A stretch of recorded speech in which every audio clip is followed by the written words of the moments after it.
Chapter 711. The psychologist analyzed it for Jiang Zhao. Perhaps the patient had subconsciously closed herself off and locked herself into a circle. That was why she chose to escape and not face it. The infusion was also a small amount. 1 hour in the morning and 1 hour in the evening every day. It was already May. At that time, she was still wearing long-sleeved clothes.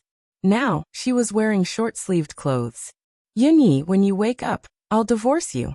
I promise you that I won't drag it out and won't cling to you. You've been with me for so long and given me a lot of things. When I was with you, I was very happy. I felt that I got a lot of things. So, don't say nonsense like you don't want anything. If you say that, it will make me look very incompetent. You know that I care about my reputation. I'll give you the house in 9th Mansion. As for alimony, I won't give you. You can earn money now and support yourself. What do you think?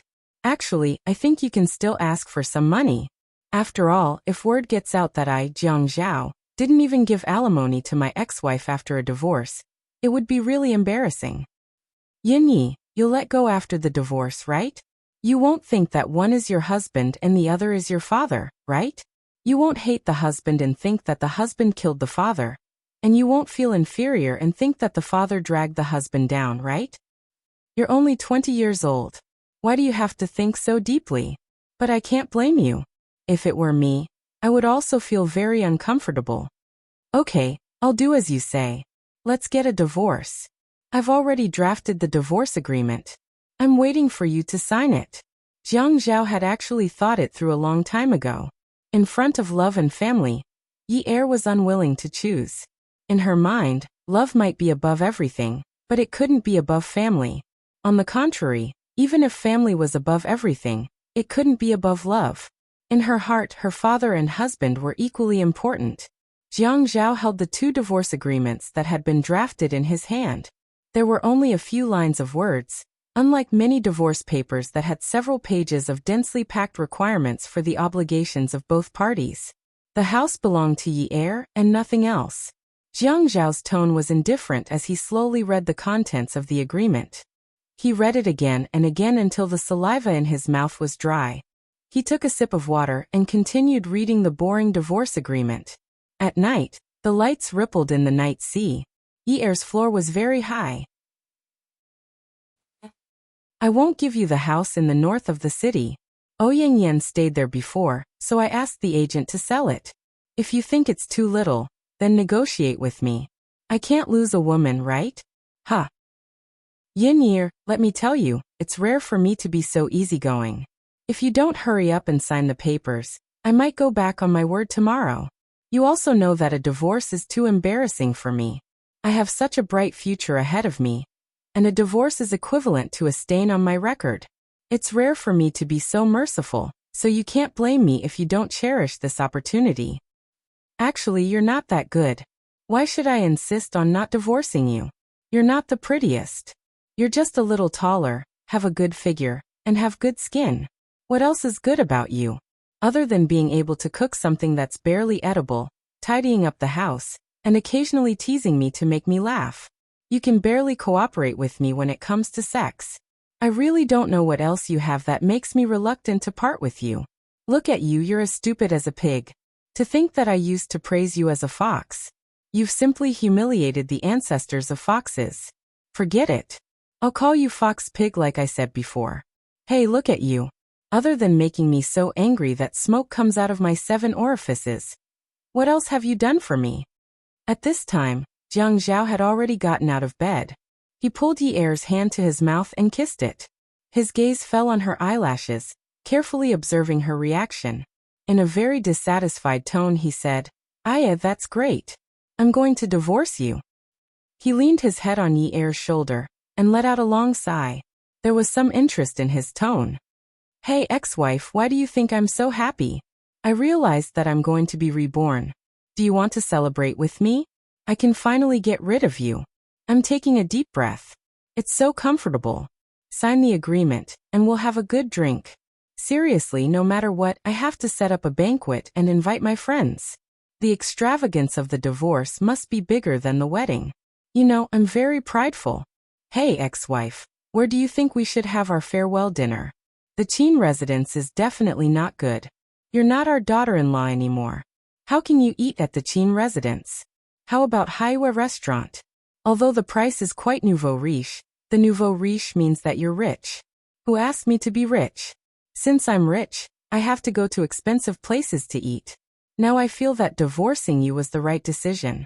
You're so stingy. When you go out, you always order 2 dishes and 1 soup. You don't show off my ability at all. You make me lose face. The woman's hand was still in his palm. Her hand had the temperature of an ordinary person and was warm. He nestled it on the tip of his nose and deeply inhaled the scent of her skin. The smell was very pungent and sour. It was so sour that it made him very uncomfortable. The sour smell was so strong that he couldn't open his eyes. His chest was filled with the waves of heartfelt words. He steadied his mind and continued to put on airs. So for the farewell dinner, I'll order the expensive dishes. Anyway, I have plenty of money, and I can't even spend it. Do you regret it a little? I'm so rich, and there will be many women who like me. Not to mention my status and appearance, there will be many women who like my money. If you divorce me, are you afraid that I'll be snatched away by other women? I'm not afraid to give you a heads up in advance. Once the news that I'm single is announced, my value will immediately rise. At that time, I'm afraid that the doorstep of our house will be trampled to pieces. You know Tsing Ting Ting, right? Although she didn't pester me after that. I heard that she got engaged some time ago. But if she hears that I'm divorced, she will definitely run out from the engagement party to propose to me. Do you believe me? Why don't we make a bet? Let's bet 10,000 yuan. You're too poor, so let's bet less. Yunyi, he pressed the woman's hand against his forehead and couldn't continue speaking. Tears flowed down the bridge of his nose, passed through his other eye, and fell onto the pillow, wetting a pool. He let out a long sigh. Yunyi, you can't be so unreasonable. I've agreed to everything, don't you think so? If you want to divorce, then so be it. What else do you want? Do you think that I'm easy to bully? Now that you can bully me, you're going to bully me with your life? It's enough that you've caused trouble once. Didn't you scare me enough when you got into a car accident last time? You already owe me so much. Don't you feel embarrassed to continue owing me? The more you make me do for you, the more you owe me, right? How are you going to pay these debts? Hey, you must say that you took a bullet for me, so you've paid back what you should, right? Okay. I've paid it all back, okay? We don't owe each other anything anymore. Really, Yunyi, we don't owe each other anything anymore. You've paid back what I did for you in the past with your life. That's enough. Really, it's enough for anyone. You don't have to feel so inferior and think that you've always been the one who owes me. Really, you've paid back enough. We don't owe each other anything anymore. Do you feel better now? Jiang Zhao talked until very late. He could no longer lift his eyelids and finally fell asleep. The next morning, Jiang Zhao was awakened by the sound of running water. The bathroom. Jiang Zhao sat up abruptly. There was no one on the bed. There was a signature on the divorce agreement on the bedside table. Yin Yi. Beauty novel Xinwu 799.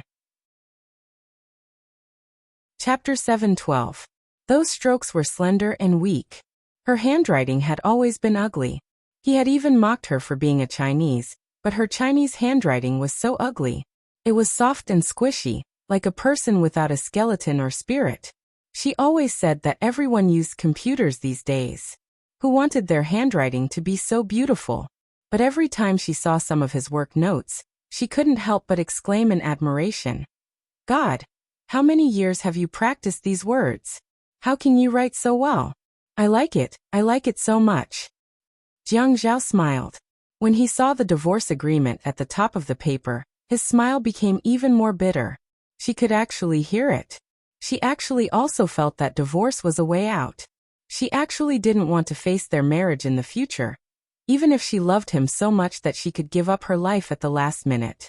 Perhaps what she needed more than just escape. What she needed more was time. The sound of water coming from the bathroom woke him up instantly. He quickly put on his slippers. When he ran to the bathroom, he pushed the door open and entered. She was bathing naked. The water from the shower was very small. She was washing very carefully, probably afraid that she would touch her back. Let me help you. she didn't feel embarrassed at all.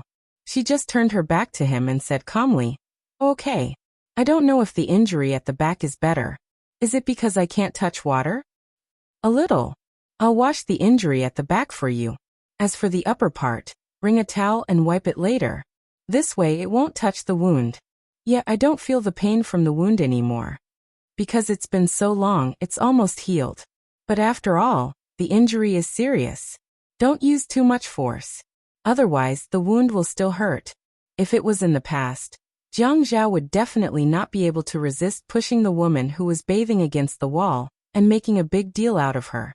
But now he did not have the slightest desire to wash her. She also indifferently allowed his hand to gently scrub the skin on her back. The throbbing in their hearts was deeply hidden in the bottom of their hearts. Jiang Zhao was a little hesitant. His gaze fell on her back. It was so thin that her spine could be seen. He put his fingertips there and slowly stroked it. "Yin Yi, can you not tell the family about the divorce?" "Okay." After seeing Yi Er agree, she smiled again. "Yeah, you know that I'm very prideful. Then aren't we going to have a celebration?" Jiang Zhao's eyes lit up. "Ha, when I'm free, we'll have a breakup party. How about that? Yi Er?" Come. The night was so quiet that only the sounds of insects could be heard. This kind of silence was frightening. Jolie crouched in the grass behind the iron fence. It was already May. The mosquitoes were rampant, but she didn't feel any pain or itch at all. She let those things bite her. She kept remembering that person's instructions. Don't let the workers find out. After all, this kind of place where drugs are traded will definitely be reported. But this is the only place where it's not easy to be found out. When you find that everyone is asleep, open the metal door on the left side of the fence. Go in and wait.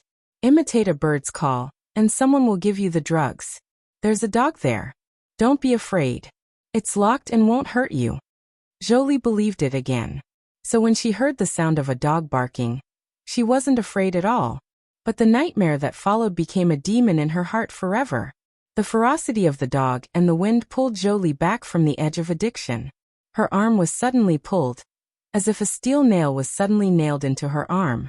It was so painful that she wanted to die. Jolie couldn't take it anymore. She screamed in the wind, "Help!" She couldn't run. She could only hear more than one wild animal fiercely pulling at the metal chain. The wind was strong and powerful as it ran towards her. It was truly frightening. Her body was so weak that she couldn't run anymore. Her leg was pulled again. "Help! Help!" She was already as thin as a stick of firewood, but that wolf dog was like a big and strong man. It grabbed her arms and legs and swung its head. Even her whole body was swung up. She screamed miserably, "Help!" She couldn't tell if her voice was filled with fear or despair. She only knew that at this moment, she deeply felt pain. It was real pain. She hadn't known what pain was for a long time. She could hear a piece of flesh being torn from her arm. A piece of flesh was also torn from her calf and leg. The pain had already disappeared. She felt like she was going to die. At this moment, she suddenly felt pain on her face. Her consciousness instantly recovered. Her face. Ah. She suddenly reached out with her free hand to hit the head of the dog that was biting her face. She felt the fur on her face. She seemed to have hit its teeth. This was her bravest counterattack. Previously she was afraid. But her face. The dog was angered. It bit down hard and shook its head. Rip! Ah! Feeling a piece of flesh being torn from the left side of her face, Jolie finally felt that she couldn't bear it anymore. Everything in front of her turned black. The lights were turned on. All the lights in the farmhouse were turned on one after another. The barking of the dogs and the cries for help were too intense.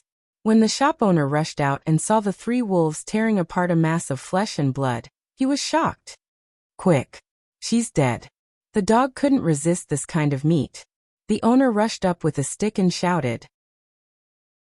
He used force and asked someone to throw a live chicken over to attract the dog's attention. The staff quickly dragged Jolie out of the fence. Boss, she's still breathing. Quick, send her to the hospital. Give her an injection immediately. Damn, she's going to die. Why did she come to the dog park in the middle of the night? Is there something wrong with her brain? 2 days later, the night came on time.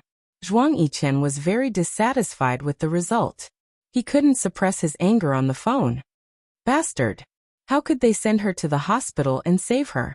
Boss, the farmhouse is now afraid of getting into a lawsuit, so they have been paying for treatment.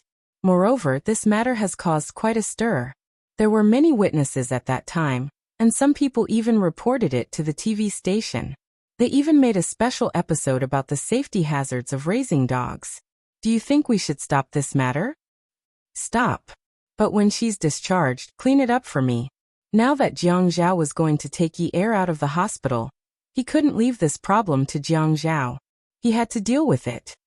Okay. Zhuang Yichen, do me a favor. A woman's voice came from upstairs. Okay.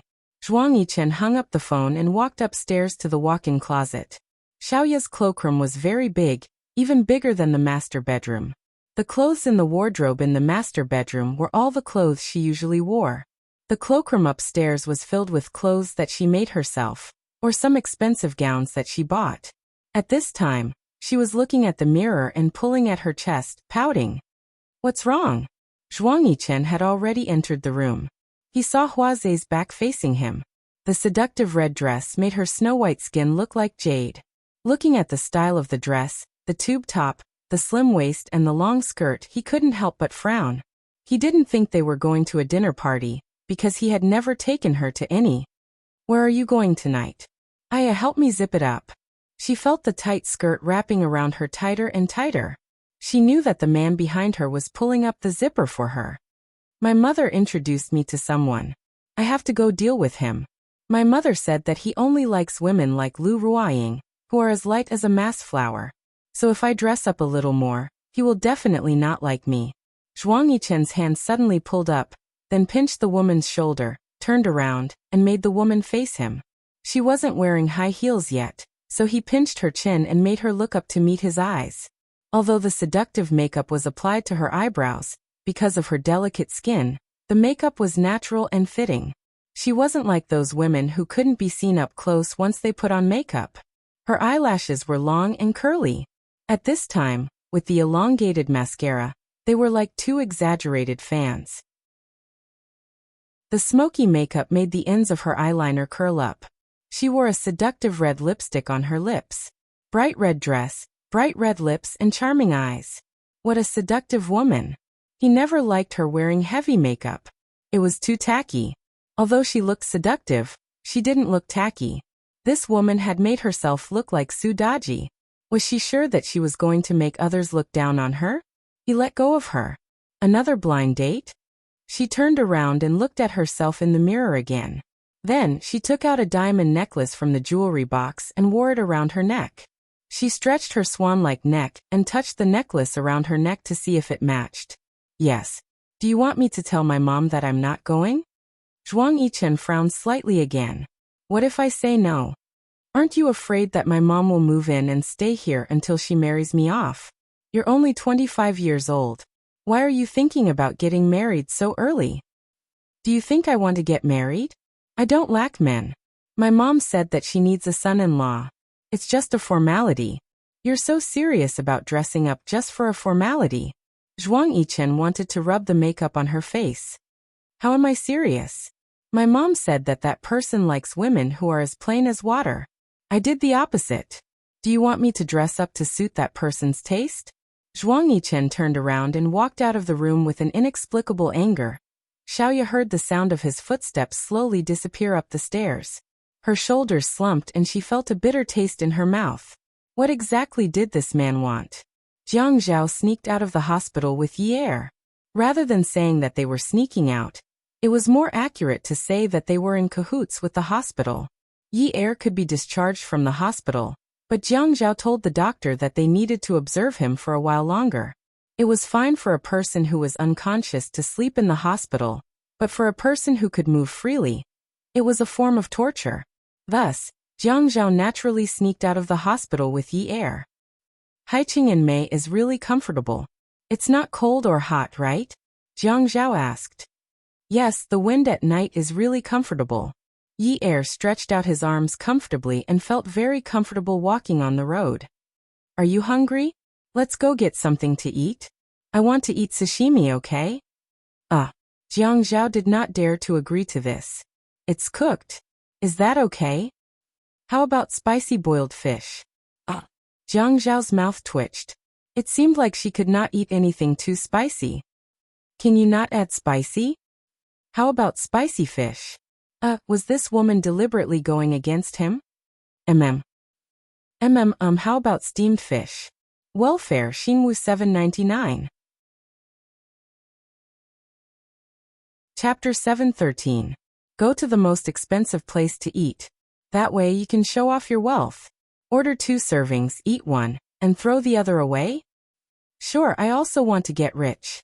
When are you going to treat me? Anytime. I won't go to that kind of place to treat you. I'll go to your place. You can cook for me. Okay. Yi Er agreed without hesitation. The two of them didn't drive. Instead, they walked and looked for high-end restaurants. Jiang Zhao felt that this was actually a good thing. Yi Er didn't have to act like a yes man in front of him anymore. Instead, he had to think of ways to please her. Was she finally relaxed? Just like now, when she was happy, she would spin around. Under the streetlights, her smile was like the sun during the day. It made the streetlights pale in comparison. Finally, she didn't have those servile smiles anymore. Her black hair continued to grow. He still had a bunch of her hair. At that time, her hair was like withered grass. It was much longer than it was now. The days passed quickly. After Yi Er woke up, she called the dance studio to ask about the progress of the TV station. Everything was fine. During this process, no one knew that she was injured and hospitalized. Even Xiaoya thought that she had gone abroad. She even called Jiang Zhao and scolded Jiang Zhao for not letting his wife contact her. The shooting didn't lead to the murderer. The Ouyang Yan was gang-raped and committed suicide. Zhuang Yichen had his own way of cutting off clues. No one connected the two incidents together. Naturally, no one would think that the Ouyang Yan's death was due to Jiang Zhao's revenge and Zhuang Yichen's cooperation. The Western restaurant named Vienna was as magnificent as its name. In the end, Yi Er said that she wanted to eat steak, so she booked a table here. The 3rd floor was a private room. Yi Er didn't have to accommodate Jiang Zhao's preferences anymore. Therefore, she wanted to sit in the main hall. The 1st and 2nd floors were the main hall. However, she heard that the entire 2nd floor was booked, so they could only eat on the 1st floor. Yi Er liked to eat in big and bright places. She felt that there was nothing to hide under the sun. Xiaoya's habit of sitting by the window hadn't changed. The floor of Vienna wasn't high, but the garden outside the building was huge. Therefore, the scenery outside the window was even more charming than the view from a tall building. Especially in May, when the sky was full of flowers, it was hard for a woman not to love a flower house that symbolized romance.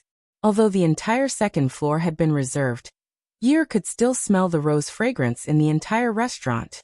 It was a natural floral fragrance, not a mixture of spices.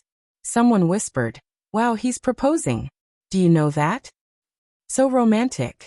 The 2nd floor is filled with a sea of flowers and roses. Oh my God! What a huge diamond ring.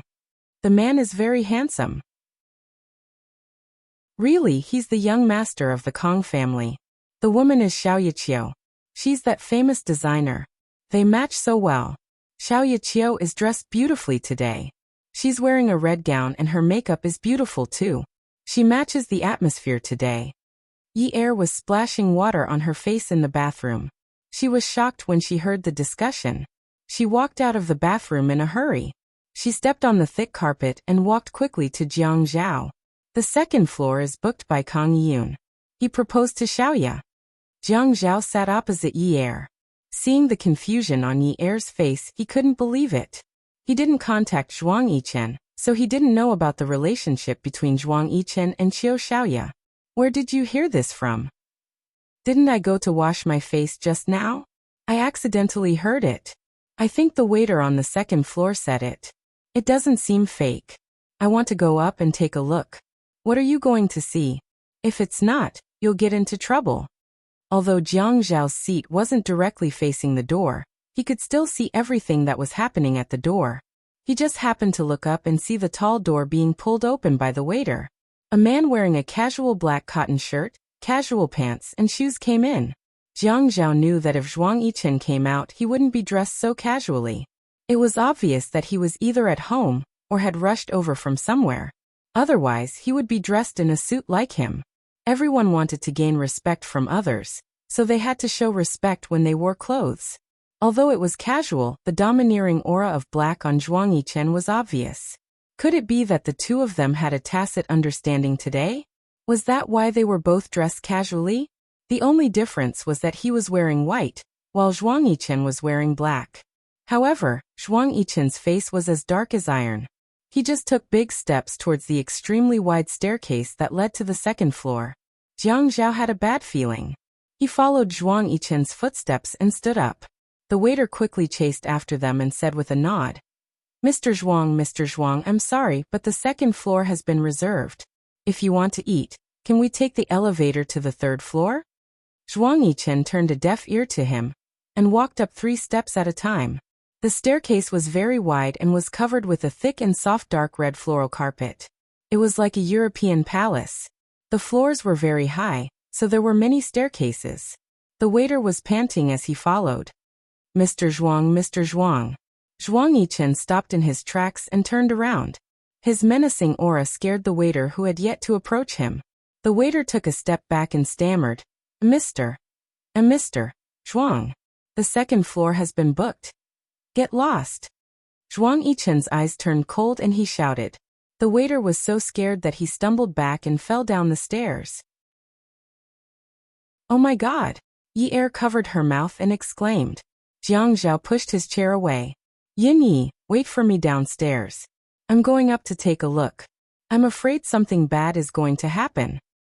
Zhao. Yi Er immediately followed Jiang Zhao and ran up to the second floor. In fact, Jiang Zhao could totally ignore this matter. However, Zhuang Yichen looked like he was about to kill someone, and there was no one following him. What if he did something impulsive? Zhuang Yichen had already smelled the fragrance of roses when he was in the staircase. The entire Vienna was smothered by this smell, and no one could recognize the smell. Before he reached the end of the staircase, he saw that the tables and chairs that used to be in the hall on the second floor had disappeared. There were piles and piles of roses. When he walked up, he realized that each pile of roses was as big as a big round table. They were even arranged in a heart shape. Heart shape? Bullshit. There was only one small long table on the second floor. Xiaoya was sitting on it with her body turned sideways. Kang Yiyun was kneeling on one knee, holding an exquisite red velvet box in her hand. The diamond was very dazzling. It was definitely dazzling. If it wasn't, how could the woman be unable to open her eyes? Moo, marry me. The man took out the diamond ring from the box and placed the box on the table. The woman's hand was gently held by the man. He wanted to put the ring that represented a lifetime into the woman's slender finger. The ring in her hand was suddenly snatched away. It was not a beautiful parabola. Like a shooting star, it disappeared without a trace. Only a faint sound could be heard from afar. Zhuang Yichen threw away the ring that Kang Yiyun was about to put on Xiaoya's finger. He lifted his long leg and kicked Kang Yiyun's chest hard. Kang Yiyun was caught off guard and fell down. Xiaoya stood up abruptly. Her eyes widened as she looked at Zhuang Yichen in disbelief. She was scared. Zhuang Yichen did not look at Xiaoya. Instead, he looked condescendingly at Kang Yiyun, who was wearing a formal tuxedo, who was about to get up. The corners of his mouth twitched. He swept the red wine and steak on the table to the ground. The man was in a sorry state. Zhuang Yichen looked at the way the two were dressed. He felt an uncontrollable fire spreading in his body. One was wearing a black tuxedo. The other was wearing a bright red tube-top dress. They even lied to him that the man liked women who were indifferent. Zhuang Yichen, what are you doing? Zhuang Yichen turned around and glared at Xiaoya. He shouted in a deep voice, sit down. Xiaoya did not dare to resist. She could not explain herself even if she had 10 mouths. She did not know that a blind date and a meal had become a marriage proposal. She also did not know that it was Kang Yiyun. If she knew, she would not have come. Zhuang Yichen did not look at Xiaoya who had angered him. He turned around and stepped on Kang Yiyun's chest. Kang Yiyun was a gentleman. When he used force, it was not Zhuang Yichen's move. Zhuang Yichen's foot on Kang Yiyun's chest was just like his imposing manner. It was overbearing and arrogant. He could not resist at all. He said fiercely, Kang, did you eat a bear's heart or a leopard's gall? You dare to touch my Zhuang Yichen's woman. Zhuang Yichen, I have the right to pursue Mumu. She also has the right to choose me. Kang Yiyun could not stand up. His head was hit by the plate on the table and was bleeding. At this moment he felt dizzy. Right? Heh. Zhuang Yichen snorted. Your right was long gone the moment she was with me. Her right was also gone at that moment. What bullshit right and right are you talking about in front of me? Let me tell you, only I, Zhuang Yichen, have the right. I have the right. Put away your dirty tricks. If you dare to have any thoughts of touching my woman again, don't blame me. Zhuang Yichen clenched his teeth and said, don't blame me. He swallowed the rest of his words, but it was like a knife from his ink-black pupils. Kang Yiyun trembled. Who do you think you are? Zhuang Yichen mocked. You will know who I am in the future, but I advise you not to know. It won't do you any good. Jiang Zhao had already asked the waiters and security guards to block off the second floor and not let anyone else come up. He did not want them to be on the newspapers tomorrow. Stop fooling around. Jiang Zhao pulled Zhuang Yichen. Take Xiaoya back. It won't do you any good if you make a big fuss. Jiang Zhao saw that Zhuang Yichen still refused to let go of his foot, but Kang Yiyun was obviously injured from the impact and had no strength left. He lowered his voice and looked at Zhuang Yichen coldly. Do you want tomorrow's newspapers to have the news of you and Kang Yiyun fighting over Qiu Xiaoya? Zhuang Yichen's eyes flashed, but he still refused to admit it. If I don't teach him a lesson, he won't know the immensity of heaven and earth. Yes, let him know, and let the whole of Haiqing know? Jiang Zhao patted Zhuang Yichen's shoulder. You go first, now is not the time to fool around. Zhuang Yichen pondered for a while. Okay, I'll take her away first. You and Xiaoya take the elevator to the garage, don't take the stairs. Jiang Zhao then said to Yi Er, Yin Yi, go get our car and wait for them at the elevator in the underground garage in case they get photographed. Wait for me there. Yi Er nodded and quickly pressed the elevator button to leave first. Zhuang Yichen said stiffly, thank you. He pulled Xiaoya away, but Xiaoya couldn't keep up with Zhuang Yichen's footsteps. Her high heels weren't suitable for running in such big strides, and the carpet on the floor was thick and soft. She felt that her heels were hooked and fell forward, crying out in pain. Ah! Kang Yiyun got up from the ground, and was about to chase after Xiaoya when Jiang Zhao pulled him back. Young Master Kang, why don't you tidy up your appearance first?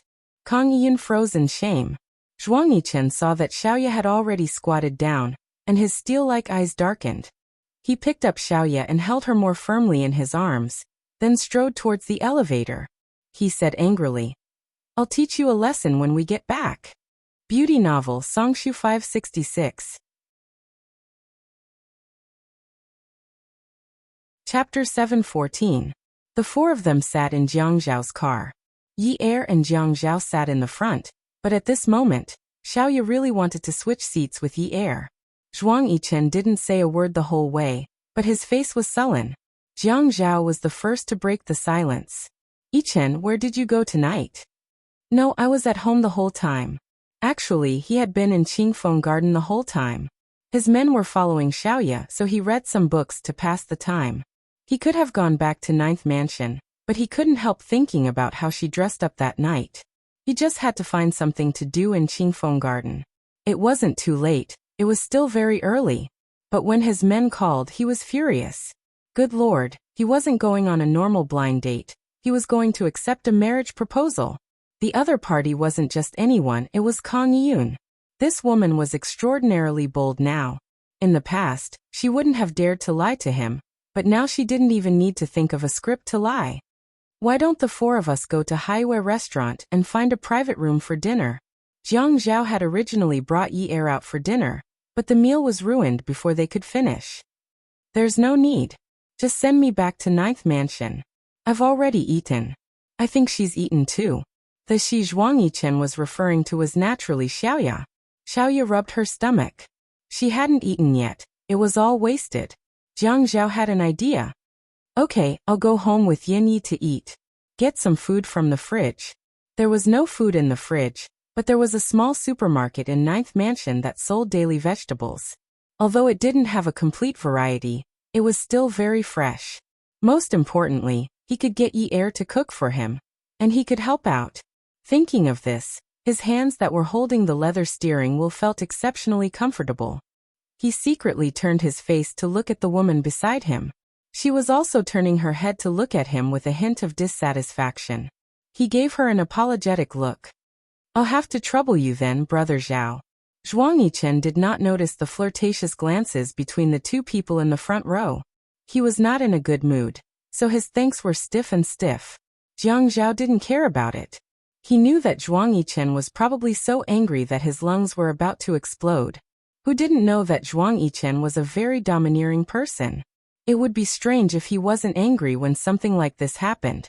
Xiaoya was thrown into the room by Zhuang Yichen. As soon as Xiaoya took off her shoes, she was picked up by the waist and hung onto the man's waist. Then he walked into the room. Xiaoya's head and feet were hanging towards the ground. She felt her head was bleeding. "Zhuang Yichen, what are you doing?" He went straight to the bathroom and turned on the tap. As Xiaoya was placed on the ground, her head was pressed under the tap. Zhuang Yichen took a towel that was hung neatly on the rack to dry. He soaked it in water and rubbed Xiaoya's face. Xiaoya choked on a lot of water. The white porcelain basin filled up more and more, but her head was pressed down forcefully by Zhuang Yichen, so she couldn't get out of the water. She wanted to curse Zhuang Yichen, but when she opened her mouth, she drank a big mouthful of water. Zhuang Yichen lifted Xiaoya up and looked at her smudged face. But water couldn't wash away the makeup on her face. He was instantly furious. Xiaoya looked at Zhuang Yichen's eyes that were spitting fire. She felt a chill run down her spine. This man's violent tendencies were so obvious. How did she not notice it before? Her nose was still hurting. "Zhuang Yichen, have you lost your mind?" Zhuang Yichen didn't say anything to Xiaoya. He only held her down and didn't allow her to move. He pressed her against the sink and reached out to take his facial cleanser. He squeezed it out and rubbed it in his palms. Then he rubbed it all over Xiaoya's face. "Ah, my eyes." Zhuang Yichen rubbed the facial cleanser into Xiaoya's eyes. Zhuang Yichen knew that facial cleanser shouldn't enter the eyes, but he allowed Xiaoya to scream. When he was almost done, he pressed her into the white porcelain basin and rinsed her with the water from the tap. Xiaoya felt that she was being humiliated and bullied. This kind of man was simply a violent pervert. He didn't know how to respect people. From the moment he pushed her into the basin, he was no longer a gentleman. Xiaoya didn't scream anymore. She closed her eyes and allowed this man to humiliate her in any way he wanted. The woman's head was pulled out of the water. Zhuang Yichen saw that her face was white again. The fire in his eyes extinguished a little. He saw the resistance in Xiaoya's eyes, but he could choose to ignore it. He pinched the woman's chin and pulled it up. He bent down and kissed her. He wanted to taste if there was another man's taste in her mouth. But just as his tongue entered her mouth, it was bitten by the woman's teeth. He instinctively retracted his tongue. "Hiss." Zhuang Yichen frowned. In this luxurious bathroom, the two of them stood in front of the large sink. The orange light above them shone on Xiaoya's skin. "Bite me." "I'll bite you." The surging air in his chest pushed his chest up and down. Zhuang Yichen's gaze landed on Xiaoya's mouth. Then he moved his gaze down to her chin. Her beautiful neck and beautiful collarbone. Necklace? Evening gown? The color of the flame-like evening gown was reflected in his eyes. It was like two clusters of burning fire. He let out a long sigh, gritted his teeth, and reached over to tear her dress. The air was filled with rip, rip sounds until there was no sound. "Zhuang Yichen, you bastard. What do you take me for? I hate you. I hate you." Xiaoya felt like a disrespected prostitute at this moment.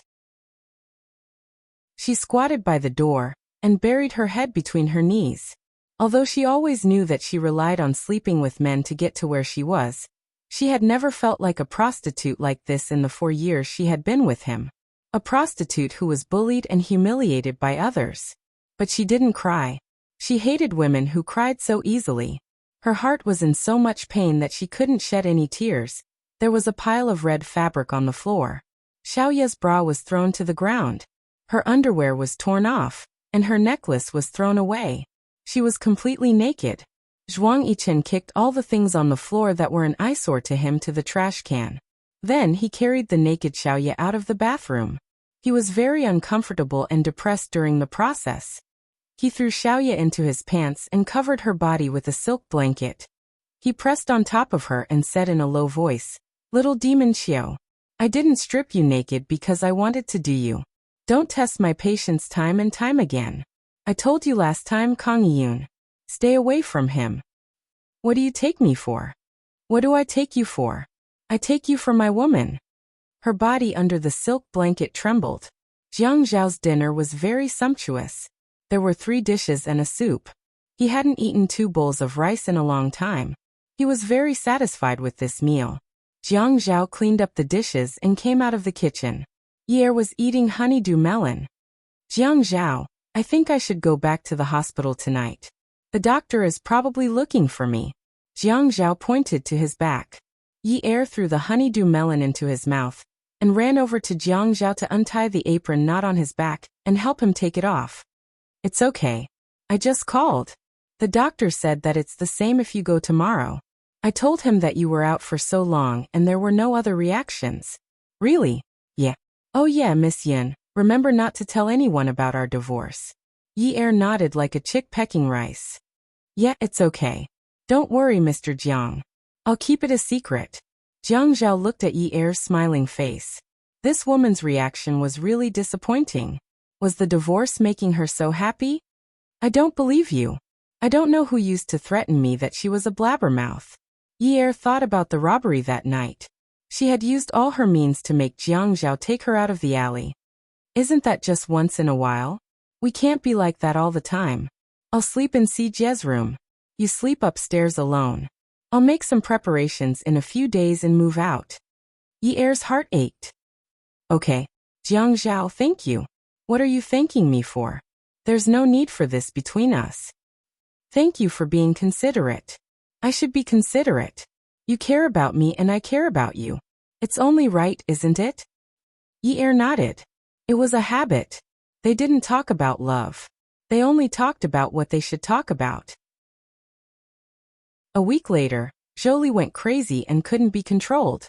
She could only be sent to the mental hospital. Ye Er went to see her twice. Every time, Jolie was covering her face and banging her head against the wall. As long as someone went to see her, she would bang her head against the wall until her head was bleeding. She said that her face couldn't be seen anymore. When she was in rehab, she said that no one dared to go near her. She hit and bit people and tortured them until they were black and blue. When Ye Er saw her mother like this, she didn't feel conflicted anymore. Everyone had their own destiny. Later on, she realized that maybe she was really biased. If her father had become like this, she would have been heartbroken. But when her mother became like this, she viciously felt that it was a form of relief. Ye Er returned to work. The busy Ye Er kept pestering Xiaoya. "Sister Xiaoya, help me. Do you think this song will be better with a Chong Sam with a one-sided slit?" "I think a Chong Sam with a one-sided slit above the knee would be good, because the female partner's legs are very beautiful." Xiaoya knew that this was an entertainment program. Many of the songs were popular among the public. This song was also very Chinese. Ye Er's idea was very good. "Ye Er, are you trying to steal my job? How is that possible? I can't even draw a manuscript or make a sample dress. You're thinking too much." As the two of them were talking, Ye Er's cell phone rang. It was an unknown number. "Hello." She picked it up and asked. "Sister Ye Er." "Lulu? Why did you change your phone number?" Ye Er stood up happily. No wonder she couldn't get in touch after so long. She changed her phone number. "Yes, it's me. It was a little inconvenient, so I changed my number." Ching Su's voice was a little soft. "How have you been recently?" "I'm very good. Lulu, are you feeling better?" Ching Su muttered to herself for a while. Her voice wasn't as sweet and straightforward as before. Instead, it sounded a little gloomy. "I'm all better. I want to treat you and Xiao brother-in-law to a meal. When will you be free?" "Tonight. I'll ask Jiang Zhao. He might not be free." Ye Er didn't dare to agree to a meal on behalf of Jiang Zhao. Besides, family Min was in decline. He really couldn't think of a reason why Qingsu would look for Jiang Zhao. Okay, just tell him I want to treat him to a meal. He probably won't refuse. Qingsu didn't sound confident when she said this. But just as Qingsu said, Yi Er repeated Qingsu's words and Jiang Zhao agreed to the meal. He still remembered the scene when he went to see Qingsu after she woke up from her car accident. He remembered all the promises he made to her. Perhaps Qingsu didn't forget either. Some debts had to be repaid. Jiang Zhao told Yi Er not to go with him because there were some things he wanted to talk to Qingsu about in private. A powerful novel. Songshu 566. Chapter 7:15. Yi Er was already swamped with work to begin with. Hearing Jiang Zhao's words, she agreed. In a small private room in Haiwei restaurant, only Jiang Zhao and Qingsu were seated. Just as Jiang Zhao expected, Qingsu went straight to the point. She didn't seem to be in good spirits.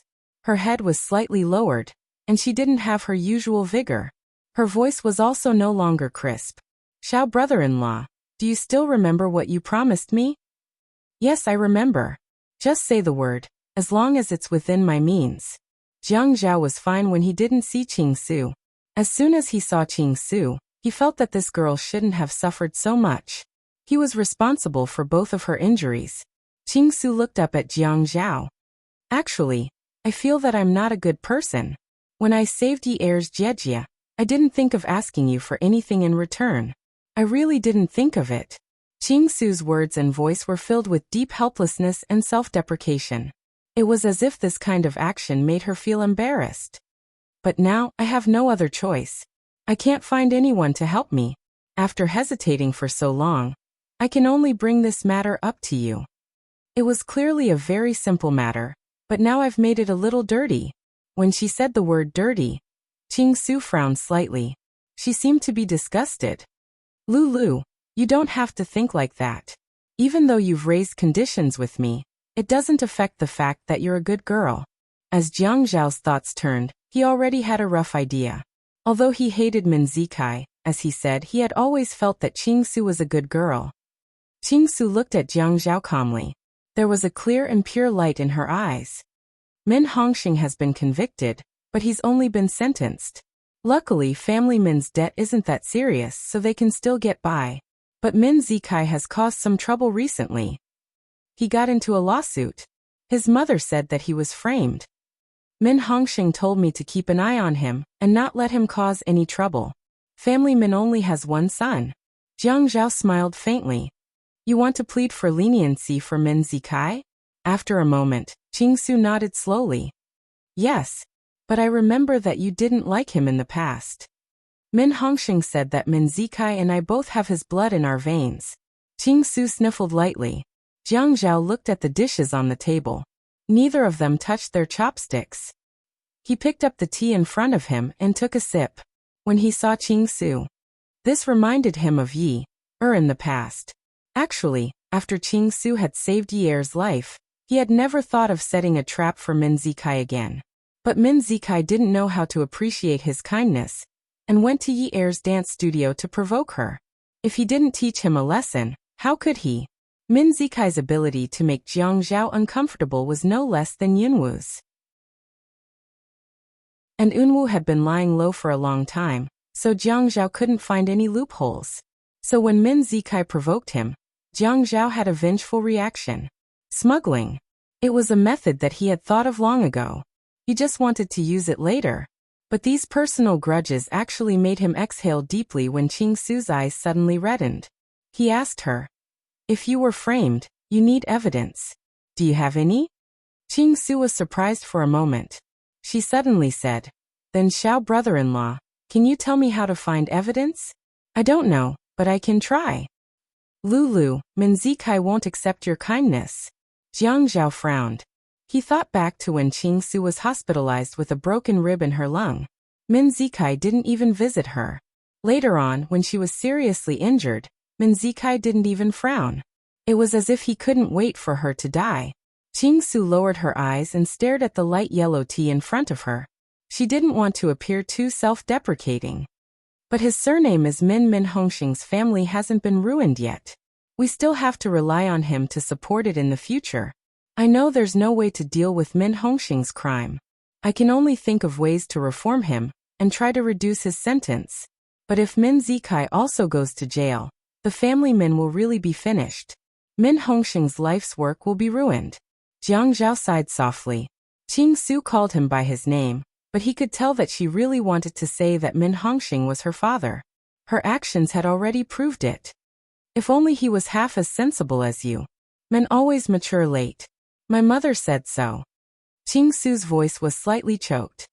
I remember that Min Hongxing gave you a lot of family Min's shares. You can support the family Min. You don't have to rely on Min Zikai. If you don't understand, I can help you hire a consultant. Qing Su shook her head. My surname will always be Liu. Even if I have the Min Group shares, I won't change my surname. Family Min will belong to Min Zikai in the future. I don't want it. My mother didn't leave me anything, only this surname. Jiang Zhao could see that Qing Su's shoulders were trembling uncontrollably. These girls sigh. Well, you can't get him out, right? This incident was originally planned by his people, so it wouldn't be difficult to get him out. Qing Su's eyes lit up and she quickly nodded. Yes. Okay. Let's eat. Don't let your sister Yi Er know about this. It wasn't easy for them to have an equal relationship. He didn't want her to feel indebted. Thank you, Xiao brother-in-law. Qing Su didn't realize from the start that Jiang Zhao liked the 3 words, Xiao brother-in-law, very much. It was June and the summer was scorching hot. The program team gathered all the behind-the-scenes staff for a meeting. The general content of the meeting was that the viewership ratings were very good, and the finals were coming soon. The station wanted to set a new high in viewership ratings and create a different model. They wanted to find an outdoor venue for the finals. As for the location of the finals, it was also a good opportunity to make money. They would provide a few scenic spots in the country that had good scenery, and were also related to their sister stations. They would let the audience send messages and make calls to choose. Each message cost $1. The final location that they chose would be the one with the most votes. Therefore, some people thought that a coastal city would be chosen. After all, it was the middle of summer and there were beaches, and bikinis. But in the end, the location chosen was the Hulunber grasslands. The costumes, lighting, and mentors had to participate unless they were unwell. Everyone went through a physical examination. Yi Er originally thought that she was injured and couldn't participate. But unexpectedly, after the examination, she was in good condition. Xiaoya hugged Yi Er excitedly. "Oh, this is great. I really want to find a reason to leave Haicheng. This is a good opportunity. Yi Er, you have to come with me." "What are you doing? Are you feeling uncomfortable again? What did Haicheng do to you?" "No, I just don't want to face that jerk Zhuang. Xiaoya felt that it was getting harder and harder to communicate with Zhuang. Although they didn't communicate in the past, their communication in bed was still very good. Now she was always looking for reasons and excuses to reject him. She didn't like him touching her and hated him for being disrespectful to her. It's good to go out and relax. Yes, do you want to discuss it with Jiang Zhao? Of course. Yi Er felt that although they were divorced and no longer lived together, Jiang Zhao still wanted to tell her everything. He even asked her every day about what she was doing. He was used to it. If she didn't tell him her whereabouts, he would feel very uncomfortable. Then go back and discuss it with him. You have to think of a way to make him agree. As long as I'm healthy, he won't object. Yi Er smiled confidently. Her eyes curved into crescents and her face was filled with happiness. Jiang Zhao was no longer as domineering as before. He almost never questioned anything she did. This feeling was too relaxing. The car drove to 9th Mansion. With the Bluetooth earpiece in her ear, she told Jiang Zhao about the TV station's decision and her physical condition. Jiang Zhao listened to Yi Er's description and was naturally delighted. "Great, you can still go out and have fun. Don't tire yourself out. I think after I'm done with my work, I'll go there on a business trip. Who knows, you might run into her." What kind of business trip was that? He was obviously already thinking of arranging his work and getting ready to go find his wife. "Really? Aya, I was going to ask you to pick up Jie for me. It's okay." The Qin family doesn't know that we're divorced. I'll tell the butler. Master, you're so kind. This servant is very grateful. Haha, here you go again. Drive carefully and don't call. That night, Qi mansion.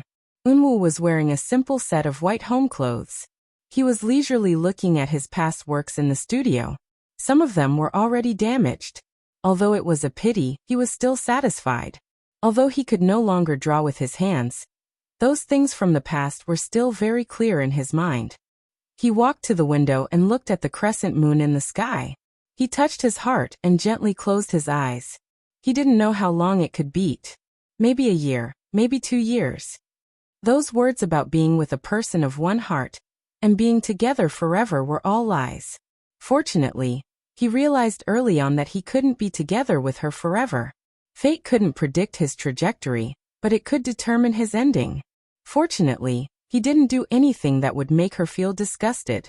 Even if one day he was no longer in this world, she might still remember. Oh, so there used to be a boy named Shi Unwoo who painted in that art street for so long. No matter what happened, he never stopped painting. He must have been very serious about pursuing the art he loved. She said that he was a prince in a fairy tale. So there wasn't necessarily a princess by the prince's side. Although there was no princess by the prince's side, the princess lived in the prince's heart. Unwoo blinked the moisture in his eyes.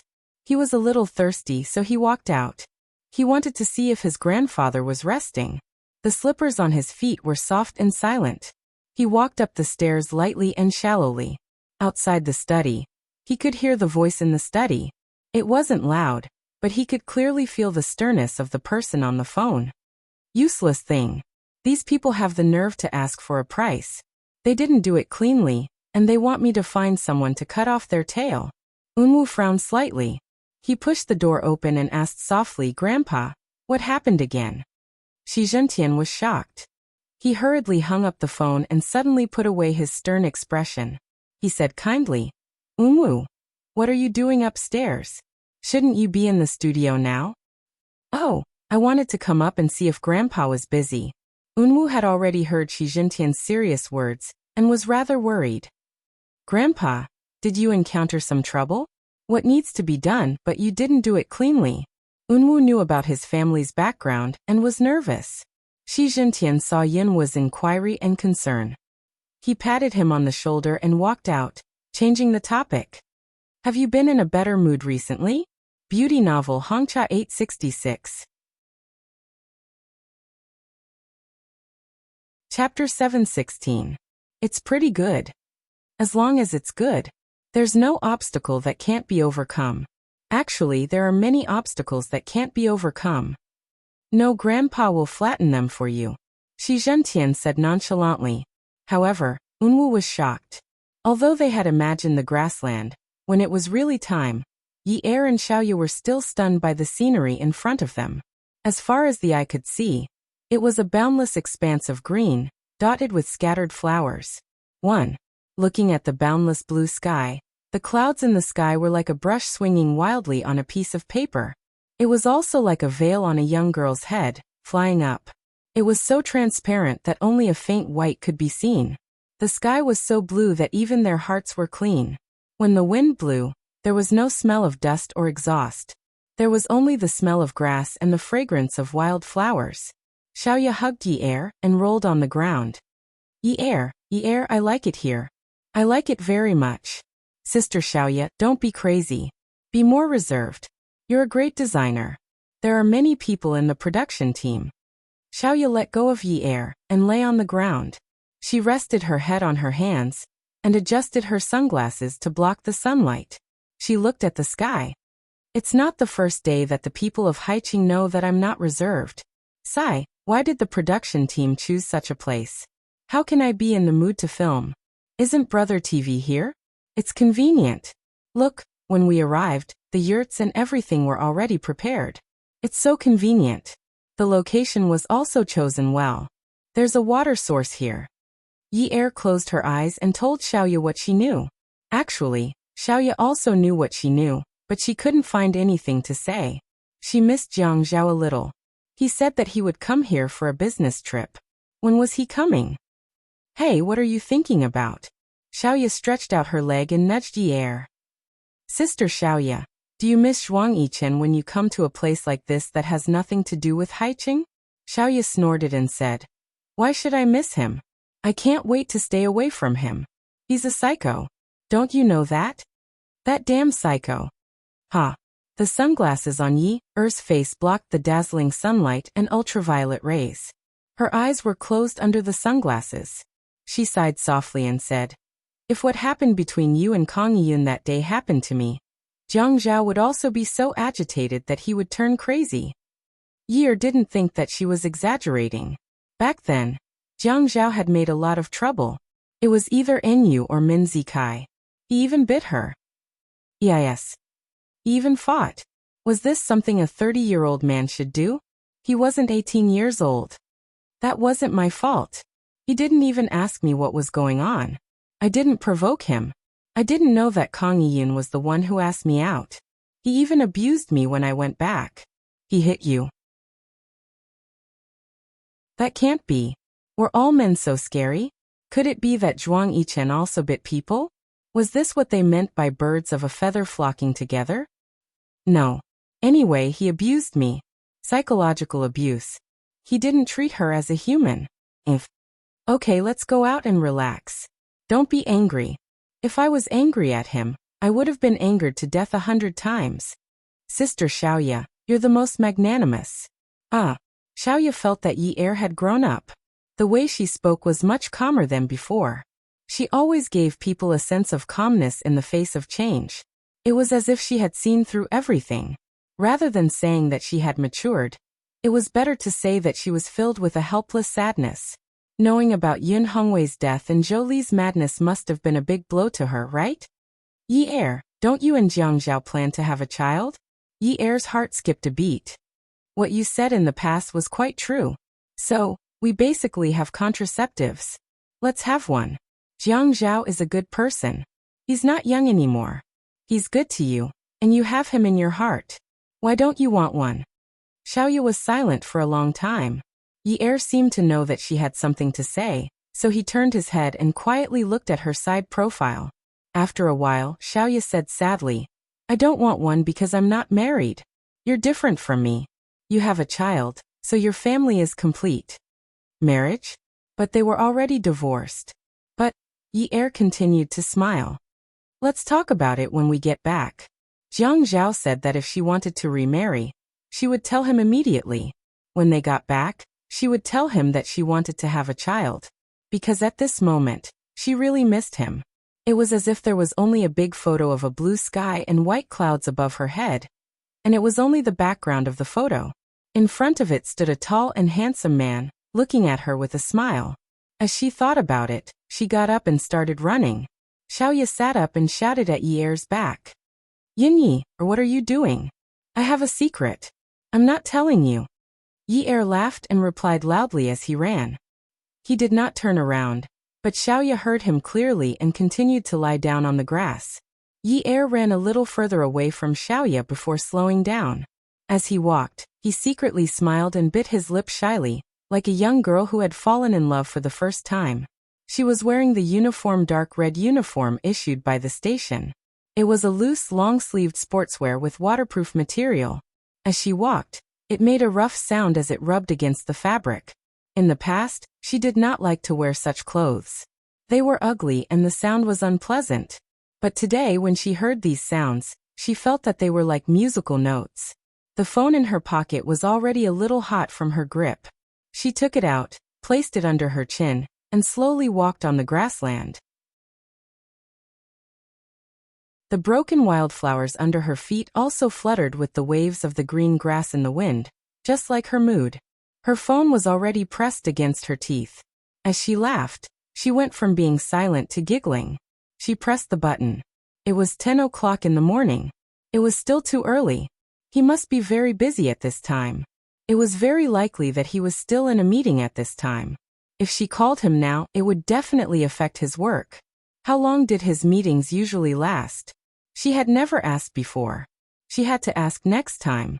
She looked at the time from time to time. It should be done in 10 minutes. He had meetings every day. There shouldn't be that much to talk about, right? When she called, it was a long and tedious music. She heard a robotic female voice saying, "The number you have dialed is currently unavailable. Please try again later." Ye hung up. It seemed like he was really busy. She turned around and saw Xiaoya, who was wearing the same clothes as her, lying on the ground in the distance. She was probably playing with the wildflowers in the grass. Forget it. I'll call him later. Yi slowly walked toward Xiaoya, the faint sound of the wind gently caressing her skin. Her hair was tied up, and her ponytail was blown up by the wind. The ringtone of her phone started to sing cheerfully. Looking at the number jumping on the screen, Yi snickered and turned around. She picked up the call and said softly, "Hello." Jiang Zhao was stunned. He was originally sitting on the chair, but he suddenly stood up. She often called him that, but her mood was clearly different from usual. He could even hear the adoration in her voice. Was it an illusion? "Yin Yi, what are you doing? What do you think?" Yi lowered her head and kicked her heels with the tips of her feet. She heard the man on the other end of the phone exhale deeply. He pushed up the sunglasses on his face. At this moment, all the cells in his body were singing the song of yearning. Yi heard the man's breathing, and could imagine that he must be surprised. She imagined him stopping in front of her. She tilted her head and clamped the phone on her shoulder. She reached her hand up to her eyes and seemed to be adjusting something. That was the position of the man's tie. She could help him adjust it and loosen it. She also helped him undo one of the buttons. Then, she stroked down the tie and caressed his chest to help him calm down. She leaned forward slightly, as if she was nearing his embrace. She softly said, "Zhao, the grasslands here are so beautiful. The blue sky is so clear, the white clouds are so white, the air is so clear. Everything is so clean, as if there are no impurities. Zhao, when I look at the sky, I see you smiling at me. You're so handsome." Yi's eyes stung and tears fell. Then she giggled and said, "Zhao, you're so handsome. You're so handsome that I miss you." Jiang Zhao held the phone, tugged at his tie, and unbuttoned it. His big hand stroked down the tie, caressing his heart, which was beating very fast. Although he knew that she always had him in her heart, he did not expect that she would call him to tell him this. If he had known, he would have sent her to that kind of place earlier, so that she could feel that he was handsome earlier and say that she missed him earlier. This woman was really annoying. When she spoke words of love, they were as delicate as strands of hair. She laid the groundwork for so long, but the last 3 words were the main point. This troublesome thing kept saying such sweet words for him. As he listened, he almost cried. When he opened his mouth, he realized that his voice was hoarse. "Yin Yi, I also miss you a lot."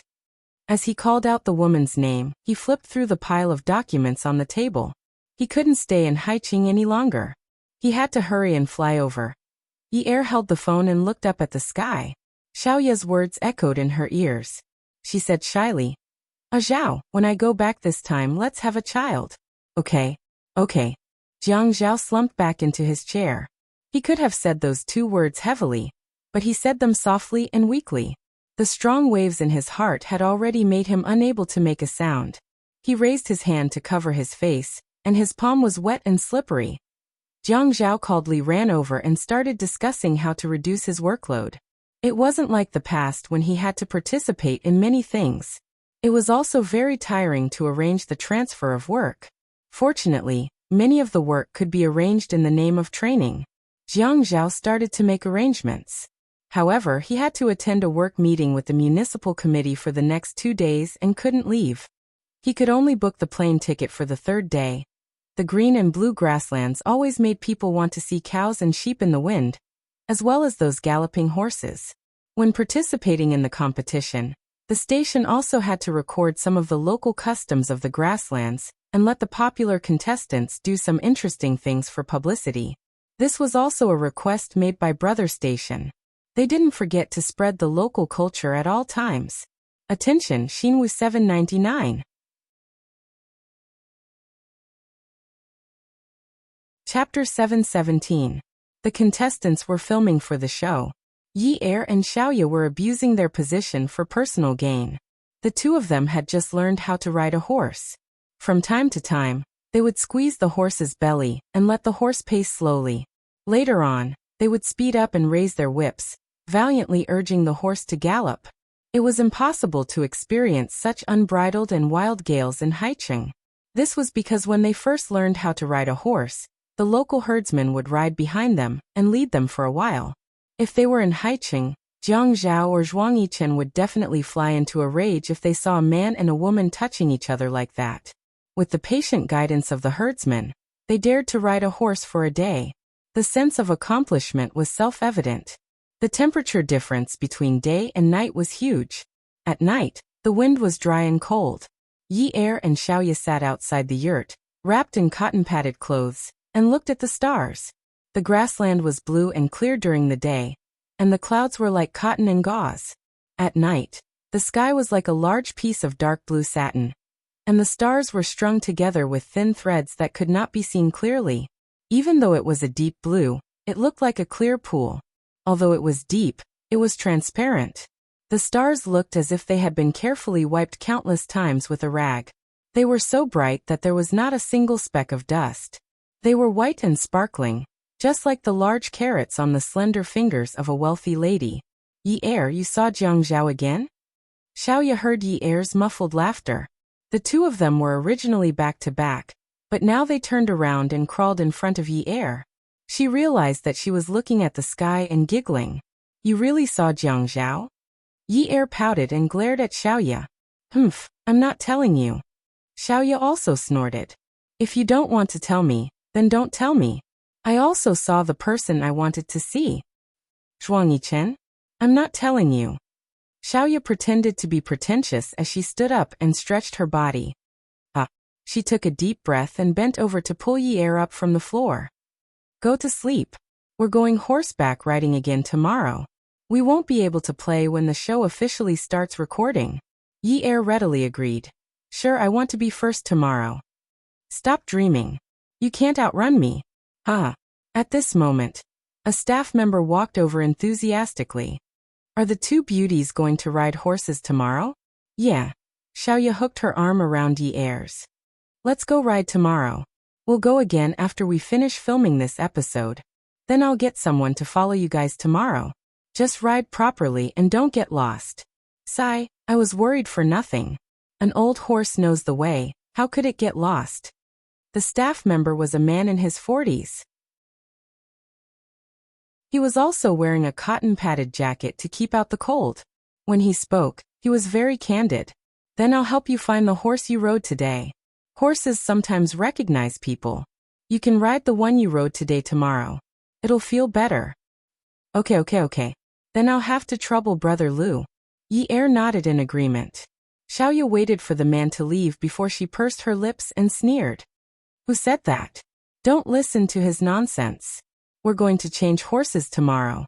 If we can't even subdue a horse, how can we ride horses on the grasslands? Sister Xiaoye, I realize that you're even more rebellious than before. I've already changed. Can't you control your temper? Yi Er said as she pulled her arm out of Xiaoye's and hooked her arm around Xiaoye's. You're the older sister. I'll hold you. What a blow. Xiaoye rolled her eyes at Yi Er. You're so much taller than me. Yet you're still holding my arm. You're so annoying. Don't call me older sister in the future.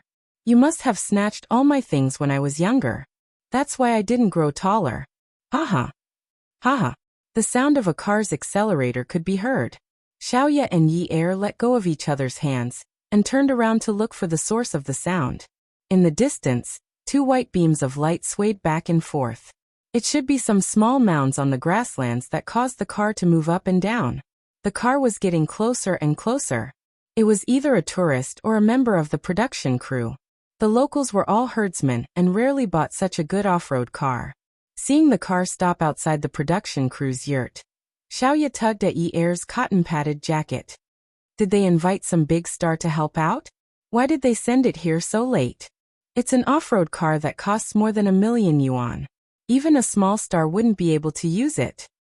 Yes, it has nothing to do with us. We're not in their circle. Let's go to sleep. Let's go. The two of them had just turned around when they heard the sound of a car door slamming shut. Then a clear male voice shouted anxiously, Ye air. Ye air paused and turned around. The yurt was still lit, and the headlights of the off-road car were still on. Unwoo chased after Ye air in a hurry. Ye air couldn't help but be stunned. Unwoo. Before Unwoo could run to Ye air, the woman in the driver's seat also got out of the car. She took a coat and ran over to put it on Unwoo. Unwoo put on the coat and turned around to say gently to Anan, go look for Director Liu and ask him to arrange a place for you to stay. I'll go look for you later. Oh. Anan nodded without any resistance. Then don't take too long. Go. Anan didn't look at anyone else and turned around. Unwoo. Why are you here? Ye air saw that Unwoo was travel-worn and his gaze was no longer as clear as before. She thought that this boy's gaze would never change, but at this moment, she saw the uneasiness and pain in his eyes. Unwoo. Ye air, how have you been these 2 days? Unwoo carefully sized up Ye air. Suddenly, he seemed to realize that he had lost his composure and scratched his head with a smile. Anan wanted to come to the grasslands to play. I happen to know that the TV station's production team is here. I wanted to save some trouble and save myself the trouble of setting up a tent, so I came to look for her. Ye air didn't know why, but he felt relieved. He smiled and said, You're here to play? Isn't that great? We're going horseback riding tomorrow. Ask Anan to come along. Okay. Unwoo agreed without a second thought. Xiaoya pulled on Ye air's sleeves. You guys talk, I'm going to bed. I need to wake up early for the horseback riding tomorrow. Unwoo didn't disturb Ye air too much. He only told her to go horseback riding tomorrow, go to bed early, stay in the yurt at night, and go find an inn. When he was at Sea City, Unwoo had already contacted the producer of the show. He said that She Empire would be the main sponsor for the next competition, so naturally, the producer treated Unwoo differently. The small yurt was already prepared. After Unwoo walked in, Anan had already prepared a cup of warm water. She passed the cup to Unwoo while her other hand opened to reveal a pile of red and white pills. She passed them to him. Brother, you take these. Unwoo accepted the pills and poured into his palm. He tilted his head back and popped them into his mouth. He gulped down a large mouthful of water. Anan accepted the cup and placed it on the small table. Then she went to prepare some water for Unwoo to wash his face. Unwoo called after her. Anan stood still and turned around. Yinwa's jacket was a loose winter jacket. It was casual and had a large pocket. He pulled out a business card from the pocket and passed it to Anan. Anan, drive the car to the airport and contact this person. I've bought you a ticket. Leave as soon as possible. An's heart squeezed and her eyes reddened. She looked at the business card in the young man's hand and shook her head. She mumbled, Why? Anan, don't cry. Listen to me. Unwoo pulled An's hand and placed the business card in her hand. I've brought your passport and everything else for you. He'll send you to America. Anan, don't cry. Listen to me. Once you go there, don't ever come back. Do you understand? Anan had always been calm, but she was always irritated by Unwoo. She tore the business card in her hand and tore it into pieces. She threw it at Yunwa's face and said angrily, I don't want it. I don't want it. Why are you chasing me away? I'm not in your way. I didn't tell on you. I didn't prevent you from finding Yinyi. Yunwa's face turned cold. The gentleness in his eyes disappeared instantly and was replaced by a cold and stern look. He shouted, Xianan. Anan saw that Unwoo was angry. Her body trembled and her lips trembled. She wanted to bite her lips, but she couldn't help but gasp for air. Her tears flowed like water. No matter how dissatisfied she was, she didn't dare to resist.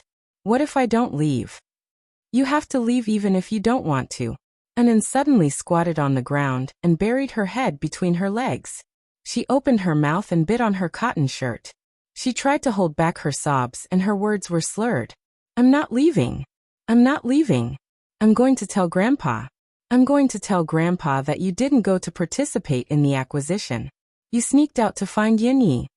Unwoo, I'm going to tell on you. I'm going to have Grandpa lock you up and never give you freedom again. Unwoo looked at An's trembling shoulders and pain flashed through his eyes. He reached out his hand to pat An's head. He slowly clenched his fist and stood firm. He took a deep breath and said coldly, Xianan, you're going to tell on me? Get your facts straight. You're just an adopted girl. Who do you think you are? You're just an adopted girl to play with me. You're just a servant of the Shi family. Anan tilted her head and looked at the boy with teary eyes. He said she was just a servant of the Shi family. In his eyes, she was just a servant. And Anne's head seemed to be frozen. She looked up at Eunwoo. I'll leave after you leave, okay? I need to remind you to take your medicine. I'll be punctual. Then, I can take care of myself when it comes to eating and sleeping.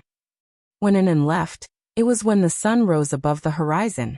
She begged for mercy the whole night. But she couldn't move Eunwoo. She didn't know what she did wrong, but she refused to leave, so Eunwoo called his men to take her away. Outside the stable in the early morning, Yi-er, Xiaoye, Eunwoo and a herdsman were inspecting the horses. The herdsman inspected the horses, and then brought them out. The horses that little Ye and Yi-er rode yesterday, one black and one brown, were handed to them. He also brought out another one for Eunwoo.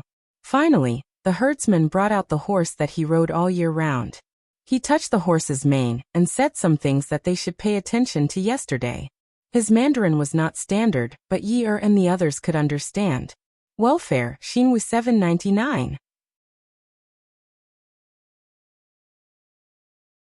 Chapter 718. Eunwoo. Tugging on the reins, he said, Yi-er, why don't you go back to High City? The temperature difference in the grasslands is so big. Anan can't take it anymore and left. Anan is a child, but I'm not. Yi-er hung a water bottle on his saddle and looked at his leather boots. Thinking about how cool he looked when he was riding a horse, he couldn't help but laugh. You can only ride a horse at the racetrack in High City. The air there isn't as good as here. Eunwoo looked around and sighed. Isn't it the same wherever you ride a horse? Yi-er had already prepared the food and drinks. She pulled on the reins and turned around with a smile to look at Eunwoo, who had already packed up. He was still the same young man, but why did he look so serious? Such an expression shouldn't have appeared on his face. He should have a smile on his face like the morning sun, and not such a turbid expression. Eunwoo, aren't you going to look for Anan? A strange look flashed across Yunwa's eyes. He nimbly got on the horse, stepped on the stirrups, and sat on the saddle. His movements were fluid and smooth. He smiled and said, I want to ride a horse on the grasslands too. To Yi-er, Eunwoo was a gentle young man. But at this moment, he looked like a romantic swordsman dressed in white who flew out of a wuxia novel. He had a free and uninhibited handsomeness. When he lowered his head to look at her, there was a hint of sadness in his eyes. Yi-er looked at Eunwoo with a trace of heartache. Just as she was about to get on the horse, Xiaoye snatched the reins from her hands. I want to change horses. Yi-er frowned. Didn't you say yesterday that you wanted to ride a horse you were familiar with? No, I want to change horses. You rode faster than me yesterday. It must have something to do with the horse. Xiaoye's horse yesterday was black, while Yi-er's was brown. In fact, Xiaoye felt that brown looked better than black. Maybe it was because she had ridden a black horse before. In ancient dramas, horses were either white or brown. Who would ride a black horse? Now that they were in an unfamiliar place like the grassland, she didn't want to give in to Yi-er just because she was the elder sister. Occasionally, she would act shamelessly, which was also a very good experience. She pouted with a slight displeasure. You're not willing? Yi-er shrugged and said nonchalantly, so be it. When Eunwoo saw Yi-er walking toward Xiaoye's horse, he reminded him. Ride slowly and get used to it. Don't ride so fast the moment you get on the horse. Eunwoo, I got it. Xiaoye thought to herself. Isn't Shi Yunwa's concern for Yi-er a little too obvious? How could he bring his girlfriend out to relax? Clearly he was out to hook up with a mistress behind his girlfriend's back. Bah. Yi-er is not a mistress. Forget it. It's not appropriate to talk about this in front of friends. Xiaoye pulled the saddle, stepped on the stirrups, and flipped onto the horse's back. Yi-er did the same. He slowly climbed onto the horse's back. The 4 horses trotted slowly. With the herdsman following them, they felt even more secure. There was another horse following them from a distance. It was Yi-er's bodyguard. He was wondering if there was a need to tell Jiang Zhao that Shi Eunwoo had also come to the grasslands. He took out his phone and dialed. Only then did he realize that there was a limit to the number of calls. Following behind the four-man team, the bodyguards got even closer. The horses began to trot and gallop. One after another they cheered, "Giddy up! Giddy up!" Their voices resounded through the clouds. This was the first time Unwoo had seen Yi Er so thoroughly happy. The sound of happiness rushed out of her lungs. Hence he followed her horse closer. He couldn't bear to disturb her because of his worries and wanted to keep a close eye on her. After all, riding a horse was a very dangerous thing to do. All of a sudden, there was a horse neighing, screech. Yi Er couldn't help but turn around to take a look. He saw the bodyguard's horse raise its front hooves in the air and let out a long neigh. Then it began to gallop wildly. The bodyguard was a tough and burly man. He was tossed around on the horse's back and nearly fell off it. When the herdsman saw this, he quickly urged his horse over. He shouted anxiously in Mandarin, "Don't kick the horse's stomach. Don't hit it." The bodyguard did as he was told, but the horse continued to gallop wildly. Suddenly, it galloped wildly in another direction. The herdsman raised his whip and urged his horse to chase after it. Xiaoya and Yi Er also quickly followed, afraid that something bad would happen. But after running for a short distance, Little Ye's horse suddenly went crazy. It raised its head to the sky and neighed. Then it let out a blood-curdling scream. Little Ye was so scared that her face turned pale. Unwoo suddenly thought of something and quickly shouted, "Yi Er, don't move. I'll chase after Miss Chiao. Miss Chiao, lower your body. Hold on to the reins tightly. Don't get thrown off by the horse." Xiaoya's feeling of being conquered had completely disappeared. All that was left was fear. She felt like she was about to throw up everything she had eaten in the morning. She didn't feel that the horse's back was very high at the beginning, but now, she felt like she was sitting on a frog jump in an amusement park without a seat belt. Xiaoya was close to tears. "I can't hold on to it properly. I can't hold on to it properly. I'm about to get thrown off. I am scared." Unwoo rode over and shouted, "No. If you get thrown off by the horse, you'll be trampled to death. Hold on tight." When Xiaoya heard Yunwa's words, she could only focus all her energy on holding on to the reins tightly. She pulled them around her hands twice and tried to hold them lower. But this way, her hands were strained and it hurt a lot. Unwoo rode over, and just as he dismounted to grab Xiaoya's reins, Xiaoya's horse immediately started galloping. "Unwoo, I'll chase after Sister Xiaoya." Unwoo was worried that Yi Er's horse would also lose control. His horse was probably the safest out of all of them, right? "Yi Er, come down and ride with me." Yi Er couldn't care less. He felt that switching horses was a waste of time. He whipped the horse, squeezed the horse's belly, and held the reins tightly. "If anything happens to Xiaoya, Zhuang Yichen will kill me. Her horse is mine." He wasn't afraid that Zhuang Yichen would kill her, but he was afraid that someone around her would get hurt. Unwoo cursed under his breath and mounted his horse to chase after her. Although the horse was no longer jumping wildly in the air, its speed was still shockingly fast. Xiaoya could only hold the reins tightly. Her palms were already scratched and bleeding, but she couldn't feel any pain. She had to resolve the reason for her fear. Otherwise, she wouldn't be able to stop her body from trembling.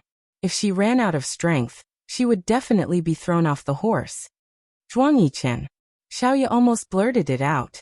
She cried and shouted, "Zhuang Yichen, when I become a ghost, I'll definitely drag you down to accompany me. You bastard." Her ears were filled with the fresh and natural sounds of the grasslands. Her nose was filled with the scent of flowers and grass, but Xiaoya saw blood, saw death, and smelled decay. She couldn't suppress it. When she thought of Zhuang Yichen, she could suppress it for a while, but after a while, she could smell the decay again. "Zhuang Yichen, aren't you omnipotent? Why can't you marry me? I'm going to die. I'm still an unmarried woman before I die. Where will I put my face if you keep shouting?" Xiaoya cursed in her heart over and over again, until she felt the horse suddenly stop. Her entire body was thrown forward due to inertia. When she saw the horse in front of her sink, Xiaoya was shocked. The swamp. She didn't dare to use force. She knew that the more she struggled, the faster she would sink. Just like the horse in front of her. It was such a tall horse, but now, only its head was still outside. She felt as if there were countless hands under her feet that were forcefully pulling and dragging her. Her hands were still stretched out on the surface of the mud, but she couldn't reach into her pockets. She wanted to call Zhuang Yichen and tell him that for the past few days, she could see him when she looked at the blue sky and white clouds during the day and the stars and moon at night. Although he was a little despicable and a little perverted, she still saw him. She saw the scene when they first met. She said to him, "Sir, can I treat you to a drink?" At that time, he only smiled faintly and raised his glass to hers. "I don't spend women's money, and I don't like women paying for me. So miss, I'll treat you to a drink." She saw the scene when she cried out in pain under him for the first time and scolded him for not knowing how to take care of women. She saw how every time he appeared at her press conference, he would always bring along a stunning beauty to accompany him in order to prevent the outside world from writing about them. She saw how he sat below the stage and gently tugged at the corner of his mouth. She remembered that he was obsessed with cleanliness. She also remembered that he said that he liked the small table lamp at her place because it had the effect of dispelling nightmares. It was just that they hadn't had a proper meal together, and he hadn't given her a proper gift.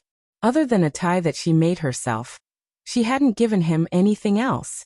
His clothes were always several times more expensive than other people's. Most importantly, she hadn't told him personally that she missed him very much. She should walk up to him, wrap her arms around his neck, tilt her head and smile naughtily. "Zhuang Yichen, I think I've fallen in love with you." Xiaoya hated crying, but at this moment, she stuck out her tongue and tasted something salty. She heard the horses neighing and opened her mouth. Her stomach felt like it was being strangled by thick mud. She used all her strength to shout in the direction of the sound, "Don't come over." Yinwu's and Yi Er's horses weren't startled, so when they reached the swamp, they sensed danger and slowly stopped. Yi Er saw that Xiaoya was stuck in the mud, and was so frightened that his face turned pale. In a moment of stupidity, he wanted to rush over. Looking around, there weren't any obvious puddles and the green grass grew evenly. How could it be a swamp? Even though Unwu was usually calm, he almost lost his composure. He coldly shouted at Yi Er, "Stop right there." Older sister Xiaoya. Even though Yi Er had watched some movies, he didn't know what to do next. The horse refused to move forward. "No, I have to pull her up." Yi Er was afraid that the mud would pull Xiaoya down. His waist was still exposed, but what about later? If Zhuang Yichen finds out that I caused older sister Xiaoya's death, he will definitely kill me. Yi Er's voice trembled uneasily. She always used such a tone to affirm that she had to save Xiaoya, forcing herself to believe that she had to save Xiaoya because she was afraid that she would die. This way she would be braver. "You're not allowed to go over." Unwu bent down and pounded the ground. "As long as I'm here, no one can kill you." Welfare Hongcha 866. Chapter 719. Stay where you are and don't move. I'll go over and think of something. Unwu removed the reins from Yi Er's horse and reminded her. "Yi Er, be good and stay here. Don't distract me and don't move at all. Do you understand?" Yi Er, she looked at Unwu, at this boy who was about her age. She had only seen him as calm as water, aloof from worldly affairs, with pure and clean eyes, face, and temperament. She had never felt that he was a proud leader. He was calm, indifferent, calm, self-controlled, and did not show any signs of panic. He gave people an endless sense of security just by looking at him. Yi Er nodded hesitantly. Looking at Unwu like this, she had already forgotten what kind of voice that immortal-like youth had sounded like in the early mornings, afternoons, and dusks of the art street. Unwu held on to his horse as he stomped hard on the ground. He looked for a relatively hard spot on the ground as he walked over to Xiaoya. As he walked over, he comforted Xiaoya. "Xiaoya, Jia, pull open your jacket and pull down your sleeves to your armpits. Don't make any big movements. Then use both sleeves to tie a knot in front of your chest. Tighten it a little and tie a dead knot. Remember, don't make any big movements. Don't be nervous, I'll pull you up." Little Ye listened to Anyo's voice. It was faint, like a spring in spring, flowing into her ears with a tinkling sound. It was as if a beam of pale yellow morning light had suddenly lit up in the darkness. Suddenly, her wildly beating heart began to calm down, as if she had taken a tranquilizer. She looked at the elegant youth, pulling the horse and steadily walking towards her step by step. The horse was obviously unwilling to go over, so Unwoo walked in front of it. He clearly looked like a weak young man, but he seemed to have infinite strength. He pulled the restless horse and steadily walked towards Xiaoya's quagmire. Yi Er looked at Yunwoo's back and walked forward unyieldingly. The sky above the swamp started to darken, and the sky slowly darkened. His heart started to ache. Unwoo, be careful. He took out his phone and wanted to call the ambulance, but there was a limit to the number of calls. Yi Er, don't move. Don't distract me. Unwoo did not turn around. He only responded to Yi Er calmly. When Yi Er nodded, that lump of sour air condensed in his nose, making him feel very uncomfortable. I won't move. Xiaoya looked at Unwoo and started to unzip her sportswear. The mud was now up to her waist, but her nervousness was easing. Her movements also slowly stopped trembling because of the boy walking towards her. She pulled out her sleeves and tied a knot in front of her chest. Sister Xiaoya, tie a knot until it's dead. I know. I'm just worried that the quality of the clothes won't be good. Later, when the seams are unzipped, these are the uniforms given by the station. Don't worry. The uniforms given by the TV station are of high quality. They're much better than the ones made in your shop. Embroidered pillow, look at how good your clothes are. It's not dirty yet it's practical. After you come out this time, you have to get this set of clothes fixed and hang it at home. Unwoo was afraid that Xiaoya would be nervous and scared, so he joked with her. There was already mud in front of him, so he could not move forward anymore. He tied a knot on one end of the rope in his hand. As he tied the knot, he weighed it in his hand. Unwoo held the small knot in his hand and looked at Xiaoya's position. He estimated the length of the rope and tied another knot. Xiaoya's face was already covered in mud. Unwoo threw the rope in his hand over. It landed steadily and accurately on Xiaoya's chest. Xiaoya was shocked. His aim was too accurate. Unwoo said, Sister Xiaoya, do you still have the strength? Yes. Very good. If you still have the strength, you must reach out and grab the rope later. Don't let your face be buried in the mud.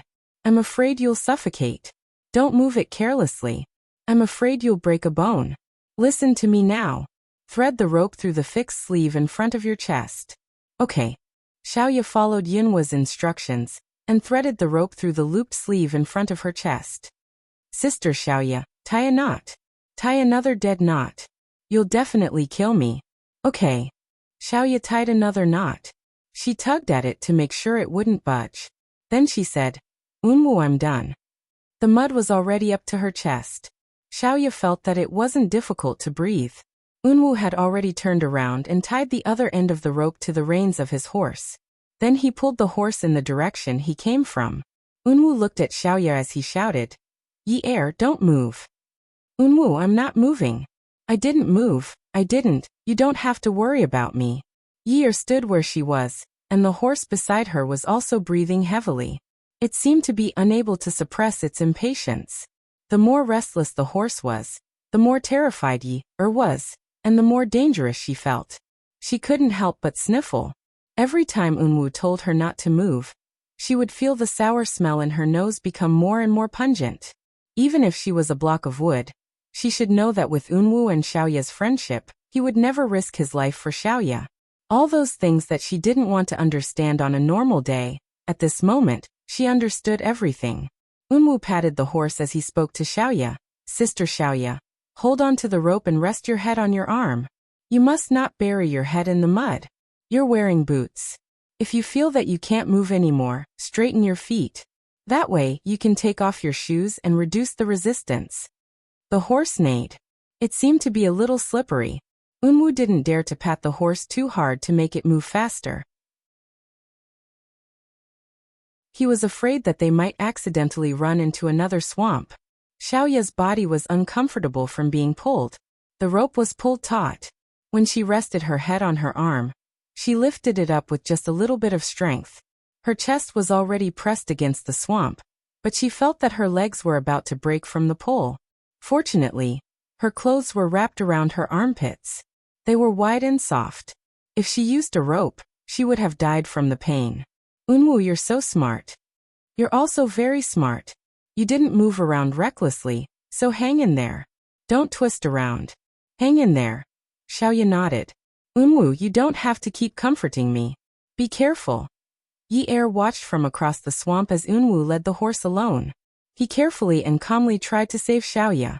The horse seemed to have been enduring Yinwu's strong control. It wanted to leave this place immediately. The horses of the grasslands seemed to have a strong will in their bones. Just as Xiaoya was dragged out of the swamp, Unwu released the reins that restrained Xiaoya. The horse suddenly felt relaxed and lifted its front hooves. It raised its head and neighed. Unwu. Unwu. Yi Er followed the path Unwu took to find Xiaoya and ran over. Xiaoya was also shocked. Unwu.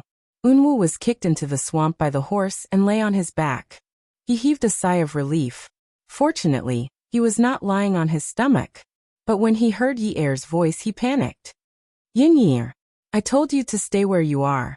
Yi Er remembered the path Unwu took because her eyes never relaxed.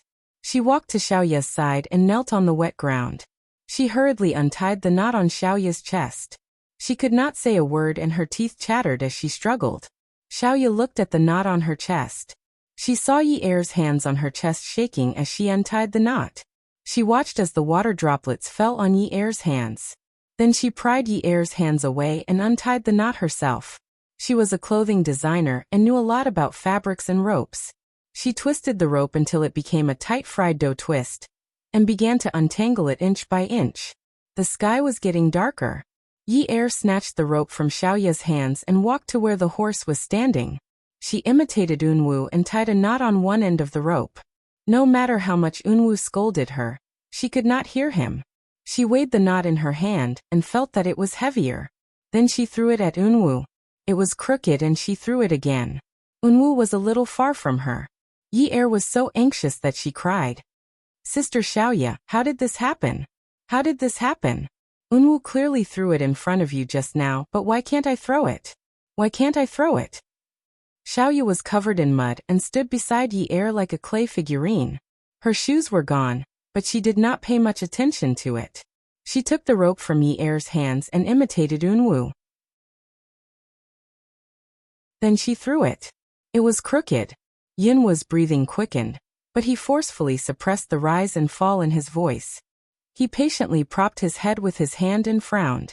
Yi Er, listen to me. You and Sister Xiaoya should take advantage of the fact that the sky is not completely dark to slowly walk back. Remember to test the water with your feet as you walk. Hold a rock in your hand and throw it or bend down to knock on the ground in front of you. If it's soft, don't step on it. Don't be anxious. It's not far from here. If you don't go now, you won't be able to walk out when it gets dark. Unwu, don't say anything. Don't say anything. Yi Er snatched the rope from Xiaoya's hands and walked slowly around the swamp.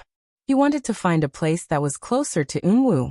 Unwu felt his body sinking. He moved his arms and moved smoothly. Yi Er, you don't have to worry about me. I can get out. You go first. I have more experience in surviving in the wilderness than you do. Yi Er turned a deaf ear to him.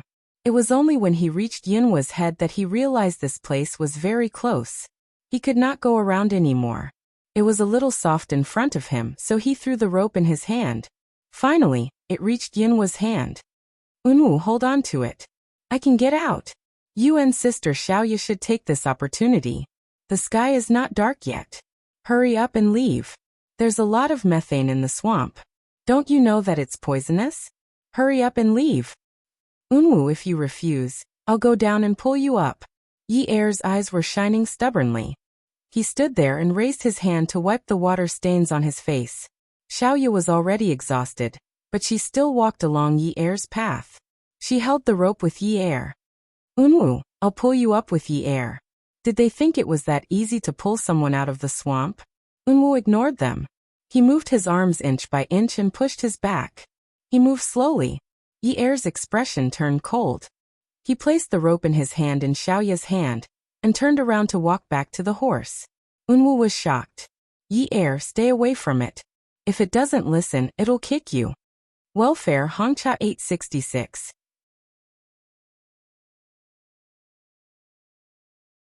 Chapter 720. I don't want to talk. It's a waste of energy. Yi Er replied calmly. She reached out and gently stroked the horse's mane. She leaned her face against the horse's face and rubbed against it. She gripped the reins tightly and whispered, "Be good, be good. Pull Unwoo up. I beg you, pull Unwoo up." She led the horse slowly and coaxed it to Xiaoya's position. She looked at the boy who was covered in mud. She steadied her trembling voice and said fiercely, "Unwoo, do what Sis Xiaoya did just now. I'll pull you up quickly." Yi Er looked at the swamp. It was full of holes and there was very little space for them to walk through. She said to Xiaoya, "Sis Xiaoya, go back to where you came from just now. It's wide. It can't hold so many people." "Yi Er, I'll help you here." "You can't help me. Sis Xiaoya, go over there." Yi Er's voice was cold. She pulled the reins and tied them together with the rope she had thrown to Unwoo. Xiaoya nodded. "Be careful." "I will." Unwoo pulled the rope tight and frowned. "Yi Er, just pull like this." "Unwoo, it'll be troublesome if you can't pull steadily like this. Also, it'll take too much effort. Just like what Sis Xiaoya did just now." "Yi Er, listen to me. It's not easy to walk through here. The space is too narrow. The horse won't listen to you. I'll hold on tight. Hit it hard later. If it pulls me out, I'll let go." Unwoo did not dare to imagine what would happen if the horse lost control again, and kicked Yi Er into the swamp. Yi Er nodded and slapped the horse's butt. Her hands went numb from slapping, but the horse refused to move. It even retreated a little. "Yi Er, if you can't hit it, forget it. Stay away from it. It won't retreat too much.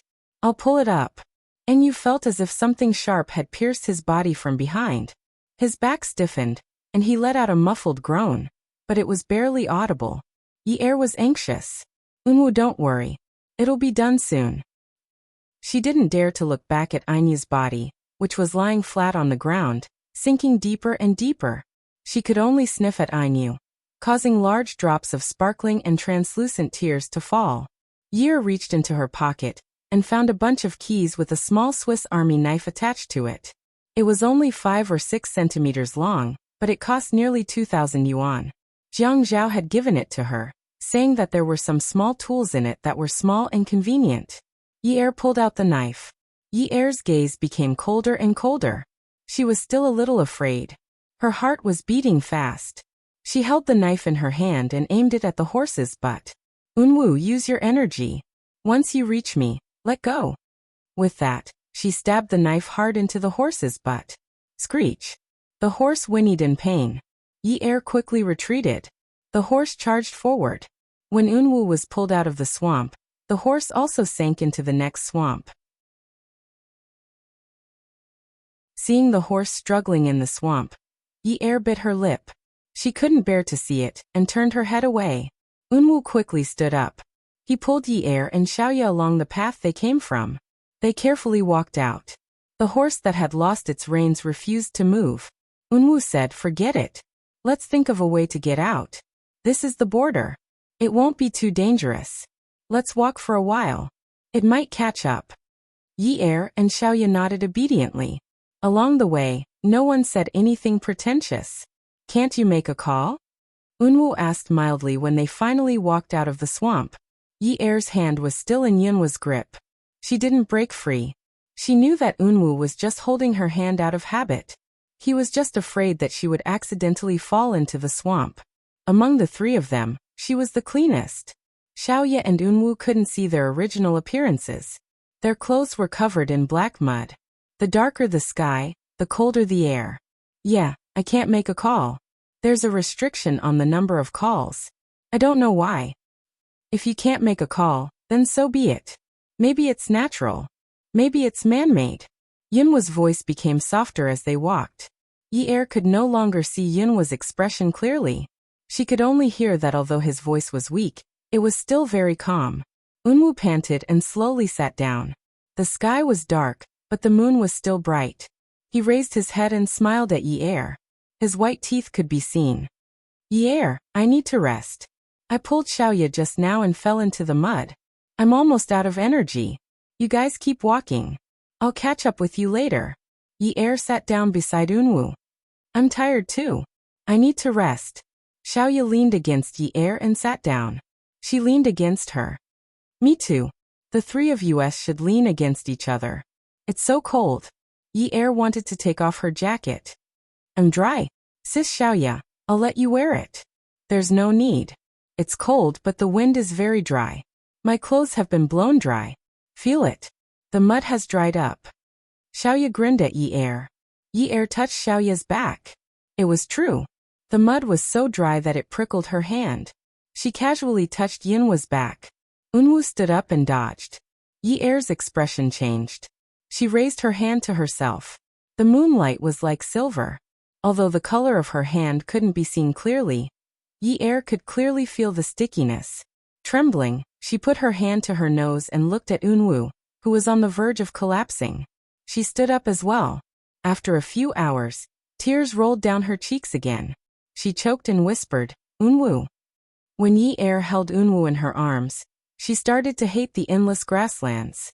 There was no place to block out the wind, and the cold wind from the night drilled into their bones from all directions without any scruples. Yi Er couldn't forget how Unwu looked when he finally collapsed in front of her. He even smiled and told her that he was fine. He was just tired from walking and wanted to rest for a while. Xiaoya sat a few meters away from Yi Er. She fiddled with Yi Er's phone. No matter how hard she tried, she couldn't make a call. But the screen turned black. She just held the phone and buried her head in her knees. Is it really necessary for you to change your view of a person to this extent before it can change? At least, Xiaoya remembered that Unwu had said that after they got out of the swamp, he would hang the uniform she was wearing at home. Actually, the uniform wasn't for the person she was supposed to be serving. It was for Unwu. She couldn't turn her head to look. She only felt terrible. When her life was hanging by a thread, it was a boy who had nothing to do with her who saved her. And now, that boy was lying in her best friend's arms. His eyes were closed and he would say a few words from time to time. She heard her best friend sniffling, and from time to time, she would reply with choked sobs. The horse didn't follow them out. Otherwise, they could carry Unwu and continue walking. But that wouldn't do. If a person, especially a man who was over 1.8 meters tall, didn't have any strength, how many women would have the strength to carry him for long? Yi Er tried before, but she couldn't hold on for long. She and Yi Er tried to carry Unwu forward, but she wasn't tall enough. All her strength was carried by Yi Er. Together, they couldn't even walk a kilometer. Now they were resting in a place that hadn't changed at all. At a glance, there was only the boundless night sky and the boundless dark grassland. There were no more wild flowers or butterflies. There was only the eerie aura of death. Yi Er placed Unwu on his side. She placed her clean legs under his head, so that he could sleep more comfortably. Her dry coat was wrapped around his body. The temperature difference in the grassland was very large. The night was very cold, but Yi Er couldn't feel the cold anymore. He didn't know what had pierced his back, but there was a long wound. The smell of blood was really disgusting. Yi Er. In the darkness, it was hard to see what Yinwa's lips looked like.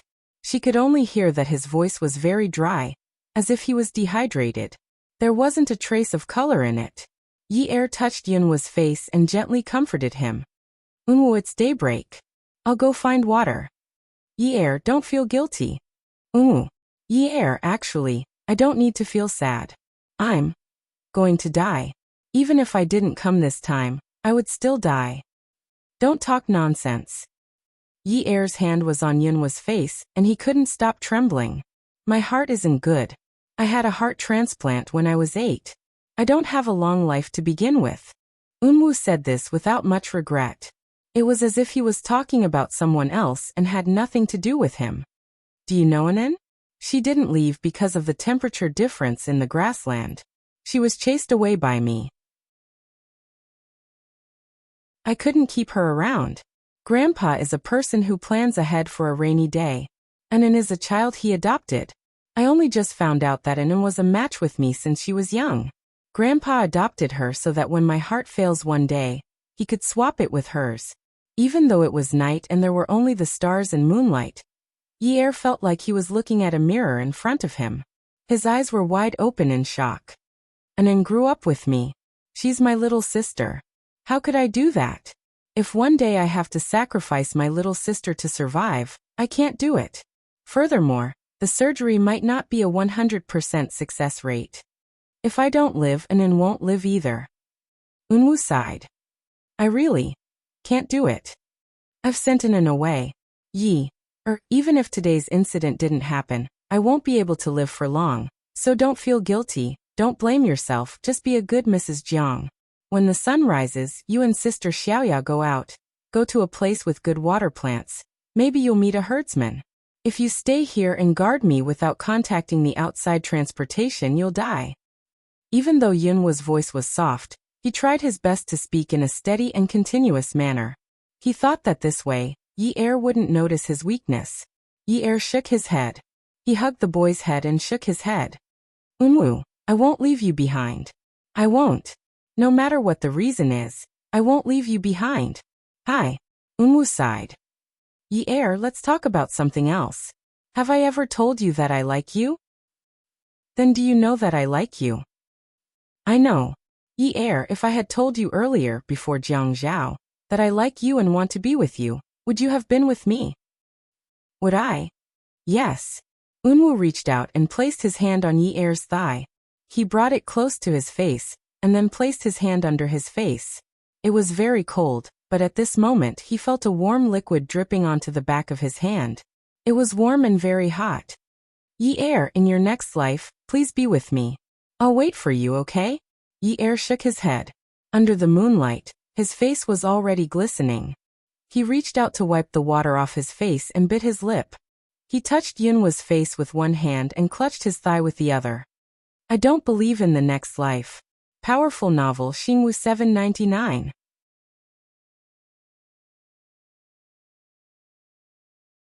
Chapter 721. You really don't understand romance. Unwoo squeezed out a faint smile from his throat. It was as if they were still on that art street. He stood there with his easel propped up, his eyes as clear as water, glancing at her from time to time. Then he would dip his brush in ink and carefully paint. That voice was just a casual tease. You love Jiang Zhao so much. Even if I were to live in this life, you wouldn't marry me. Even if I tried to snatch you away, I wouldn't be able to win. I asked you to make a promise to a next life, but you refused. Petty. Yi Er clutched her leg. The pain was unbearable. Unwoo, I don't believe in a next life. Believe in it. Let me have some thoughts.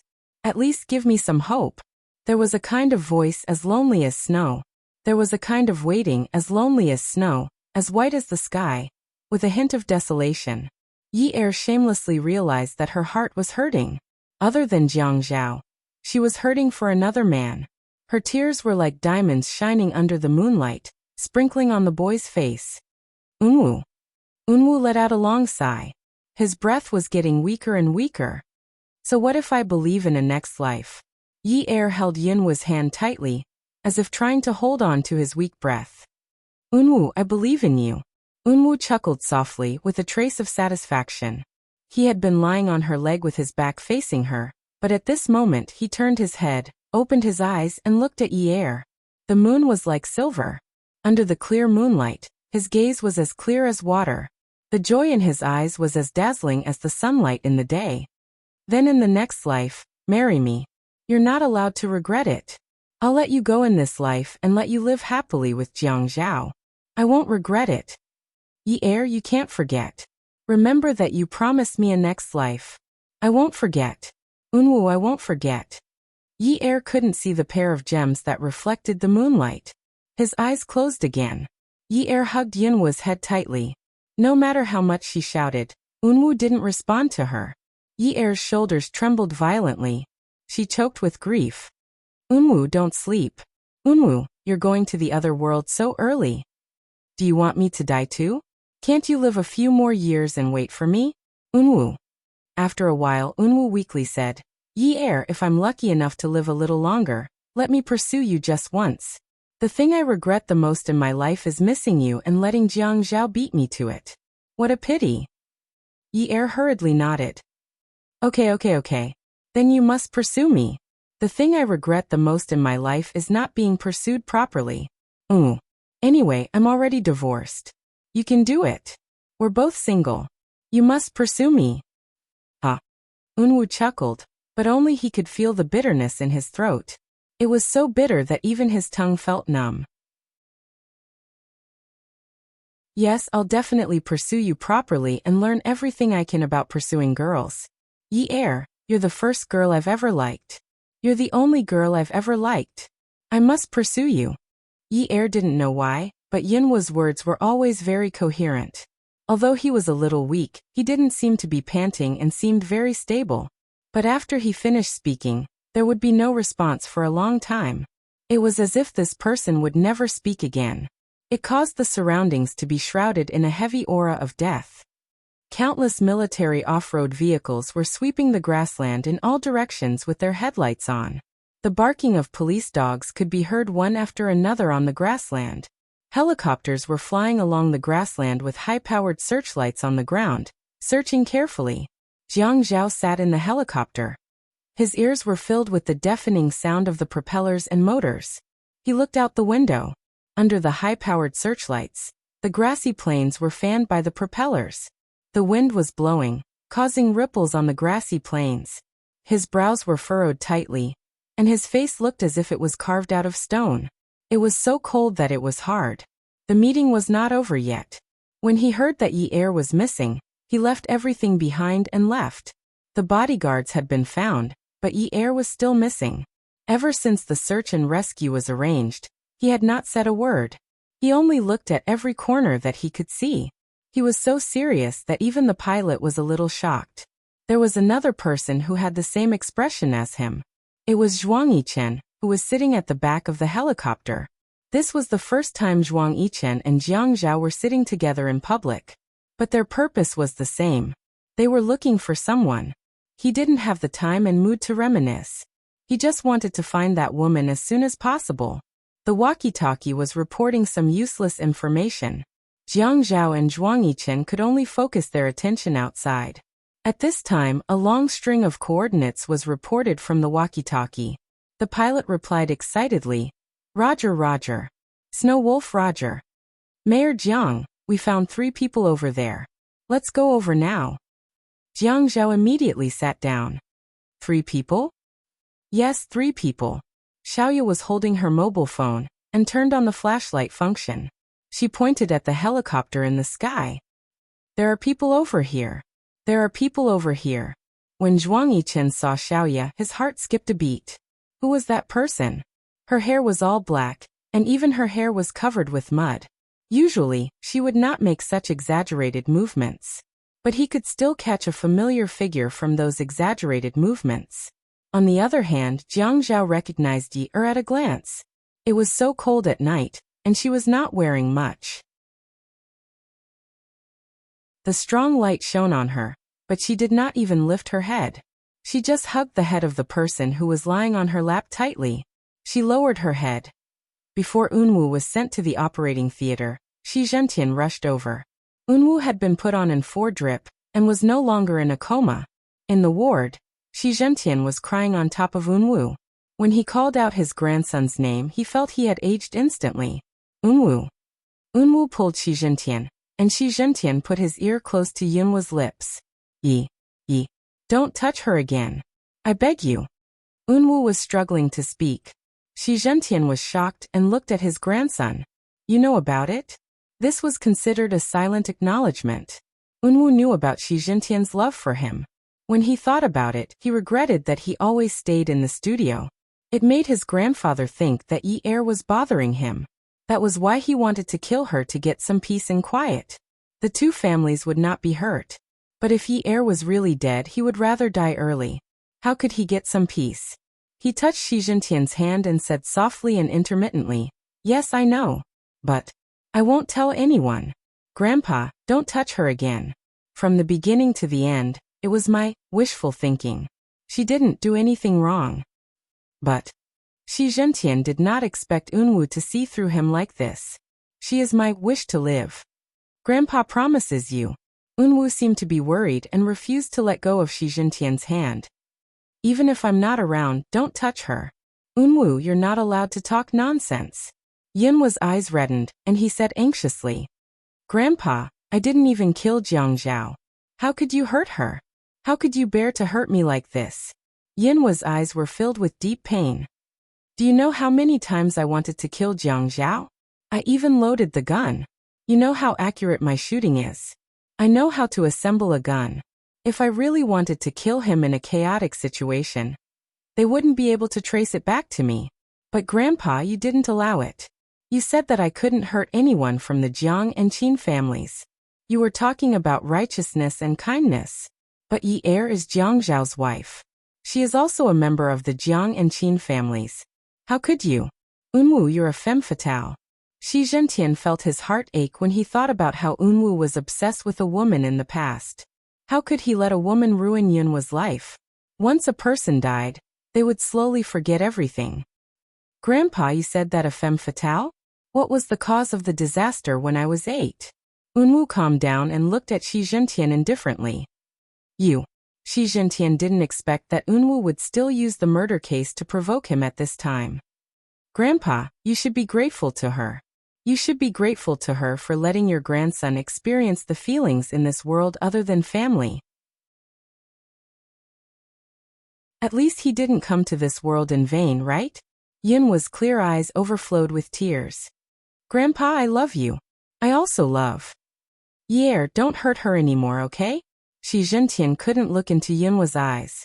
He turned his head, clenched his fists, and said solemnly, okay. The wheeled hospital bed was pushed out of the ward and into the operating room. Shi Zhentian chased after it to the door of the operating room. His gaze was locked there without moving. The hospital was arranged by Jiang Zhao. It was a local military hospital. Outside the window, the sky was filled with stars, but he wasn't in the mood to enjoy them. Xiaoye had suffered some cuts in the swamp. Now she was lying on the hospital bed, clean and clean. Medicine was applied to her wounds, and she was hooked up to an 4 drip. It was an anti-inflammatory drug. The ward was a little crowded. There were no separate rooms, so Xiaoye and Yi Er stayed together. Because Yi Er was in a daze, Jiang Zhao was worried that it was because of the miasma in the swamp, so he patiently stayed with her. Actually, it was just to comfort himself. After seeing Unwu fall into her arms like that, how could he not overthink? Moreover, after hearing Xiaoye's story, Jiang Zhao was upset that he wasn't the one by her side at that time. Xiaoye leaned against the headboard. Zhuang Yichen sat on the round stool in front of the bed and analyzed. Your horse is already submerged in the swamp, but there's something wrong with Yi Er's bodyguard's horse. There are steel needles under the saddle, but they're not very long. Only when the horse moves harder and harder, while riding, will the steel needles pierce into the horse's back. You won't notice it for a while. Zhuang Yichen, let's break up. Zhuang Yichen obviously didn't expect Xiaoye to suddenly say something like this. He came all the way here, and this was all she said to him? He said coldly. Looks like you're too tired. Sleep early. Xiaoye looked up. She thought about how Unwu had saved her while shouting for Yi Er not to move around. Her tears were about to fall. People would only feel deep sorrow when they were like her, right? How much did Unwu love Yi Er that he would save someone who had nothing to do with him for Yi Er? That feeling made her go crazy with jealousy. As her tears fell, she looked up at the man who had already stood up. She pulled out the needle in her hand and threw it away. You can either break up with me or marry me. It's your choice. Don't even think about threatening me. This time, even if you want to kill my whole family, I won't give in. Attention, Xinwu 799.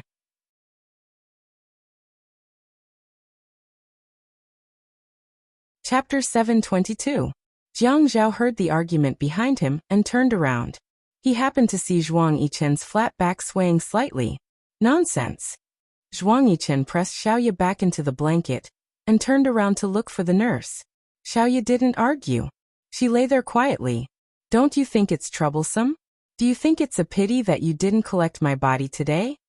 Zhuang Yichen turned around. Little demon Qiu, have you had enough? Xiaoye turned her back and pulled the blanket calmly. Anyway, I'm still going to say the same thing. If we don't get married, then we'll break up. This time, I'll pretend that I'm dead. Zhuang Yichen, when I knew I was dying, my mind was filled with you. At that time, I was wondering if I should tell you that I seem to have fallen in love with you. But my hand was outside the quagmire, and my phone was in my pocket. I couldn't possibly tell you that I've been with you for 4 years. And in the end, that's my only wish." Suddenly, Xiaoya felt a wave of astringent air coming out from her stomach and choking her throat, making her unable to continue speaking. Her face was cupped by the man's large hand. After a while, he said leisurely, "Do you like a Chinese wedding or a Western one?" Xiaoya held the man's hand and covered her face. She cried for a long time before she came back to her senses. She turned around and looked at the man sitting by her bed in shock. "Ah, what kind of wedding do you like? Chinese or Western?" Xiaoya was stunned. Her smile was uglier than her crying face. She happily wrapped her arms around Zhuang Yichen's neck. "Zhuang Yichen, did I succeed in forcing you to marry me? Did I? Let's go back and choose a ring and a wedding dress." Xiaoya only knew that the man's voice was soft and gentle. It sounded like he was doting on her, but she ignored the hint of panic in his voice. Jiang Zhao held Yi Er's hand and asked Zhuang Yichen, "Can I not know about the wedding?" Xiaoya wrinkled her nose and snorted. "No, you have to bow." Jiang Zhao laughed. "Haha." Yi Er asked Xiaoya, "Sister Xiaoya, what gift do you like?" Xiaoya shook her head. "No, I want cash." When Yi Er saw that Xiaoya was happy, he was naturally happy as well. His mood also improved a lot. "No, talking about money hurts our relationship." When Jiang Zhao saw the smile on Yi Er's face, he relaxed a little. Xiaoya hugged Zhuang Yichen's waist and leaned into his embrace as she looked at Yi Er. She was so proud that it seemed like she was showing off. "Talking about relationships hurts money. Our friendship is stronger than gold." Zhuang Yichen pushed Xiaoya away and said coldly, "No matter how strong it is, you have to take the anti-inflammatory medicine. It's over." When Xiaoya saw that Zhuang Yichen had gone out to call the doctor again, she muttered, "He really doesn't understand romance at all." But her eyes were filled with endless happiness. Unwu woke up a few hours after he came out of the operating room. When the sun rose, he asked his grandfather and the servants to buy chocolate-flavored popcorn. In the afternoon, he got out of bed and took the popcorn that the servants bought from the cinema to Yi Er and Xiaoya's place. Coincidentally, Jiang Zhao was there. Unwu acted as though he didn't see him. He walked to the other side of the bed and handed the popcorn to Yi Er. His clear eyes held a gentle smile. "It's chocolate-flavored. I don't know if it's the same as the ones you used to eat." Zhuang Yichen frowned. Jiang Zhao reached out to take the popcorn and placed it on the bedside table. It was one thing to be grateful to Unwu for keeping Yi Er safe, but the nature of a love rival didn't change. He said to Yi Er, "Even though you're not injured, the miasma in the swamp is poisonous. You should be careful and not eat anything carelessly. Popcorn is very explosive." Unwu didn't seem to care about Jiang Zhao. He only looked at Yi Er intently. Yi Er thought about the promise she made to Unwu. She thought about the words he said and the pain in her heart still lingered. She sat up in bed and put on her shoes. She stood beside Unwu. "Unwu, thank you. It must be delicious." Her voice choked. She remembered that one time she brought popcorn to the art street and treated him to it. "Try it. It's chocolate-flavored. It's not bad." Men don't like to eat things like that. What? Nowadays, young men and women all like to eat things like that. They eat it when they watch movies to kill time. She opened the packaging and ate it herself.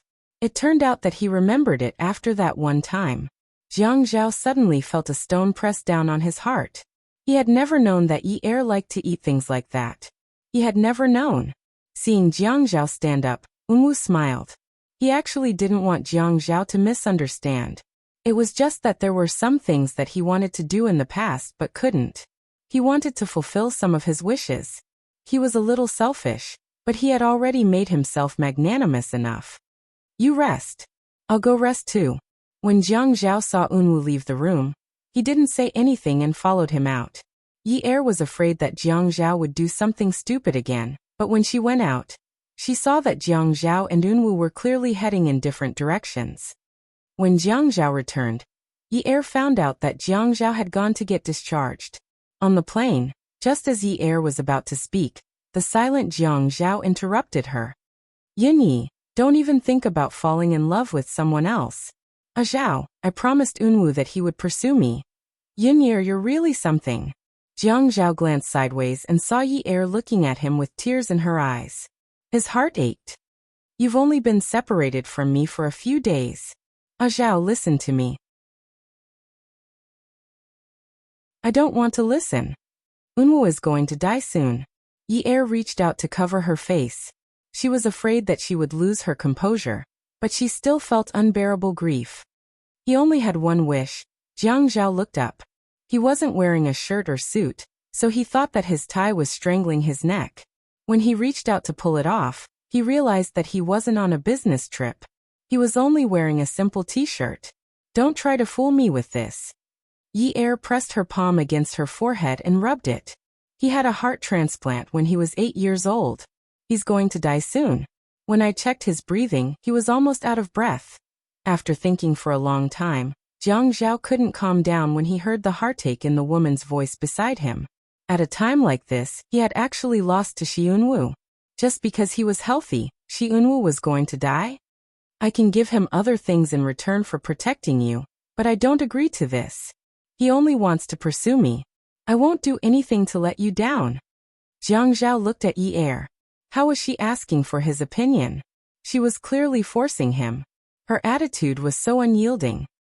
He reached out to pinch her chin and pointed his index finger at her heart. Then what about your heart? Does your heart belong to me 100%? Yi-er's eyes suddenly flashed. She avoided his piercing gaze. My heart won't change, Zhao. From the beginning to the end, I've only ever loved one man. And that's you. In the past, now, and in the future. Jiang Zhao released his hand and smiled sadly. Yunyi, you're so straightforward and sure. Are you trying to convince me or yourself? Yi-er refused to back down. She said that she would never go back on her word to Unwoo. Never. Because of Yin Hongwei's matter, Jiang Zhao didn't dare to recklessly get close to him. They still lived separately. It wasn't until Enyu returned to Haiqing and began to take on the responsibility of sending Yi-er to work that Jiang Zhao finally couldn't sit still anymore. He directly moved into Zhuang Yichen's house and chased Zhuang Yichen out of 9th Mansion. Yi-er, I realized that the sky is a little gray today. But when I thought of seeing you again, the sky in my heart suddenly turned blue. I wish you happiness. Yi-er opened the door. The person who delivered the flowers at the door handed them to her, and took out his own light blue card. It was Yinwoo's handwriting. She could almost see how happy he was when they were at the art street. She carried the flowers and went downstairs. Unwoo was waiting there. Yi-er, did you sleep well last night? Very well. How about you? Unwoo opened the car door for Yi-er. I had a good night too. I had a good night's sleep. And so it went on day after day. Yi-er, when I went to discuss the bid yesterday, I saw a girl in their company's HR department with hair that looked like yours. But your hair is longer than hers. When you tied it up, it was a little curly. Later on, I realized that it wasn't that similar. It was only because you both had a part black and part yellow. I wish you happiness every day. It was a purple card. Yinwoo's handwriting wasn't as wild as Jiang Zhao's. It was delicate and strong.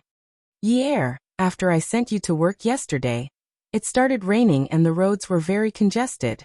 But when I thought of how happy you were walking down the stairs with the flowers I gave you in a ponytail, I suddenly felt like the sky had cleared up. I wish you happiness too. It was a pink card. Yi-er, do you still remember when you wore a white dress? It was very beautiful, just like Xiaolong knew, but you couldn't move. When you stood still, you looked like Xiaolong knew, but when you moved, you looked like Huang Rong. Tell me, am I right? I think you're really cute like this. Sai, I really like this side of you. It was a card that was half white and half bright red. The bright red half was obviously drawn on by Unwoo himself.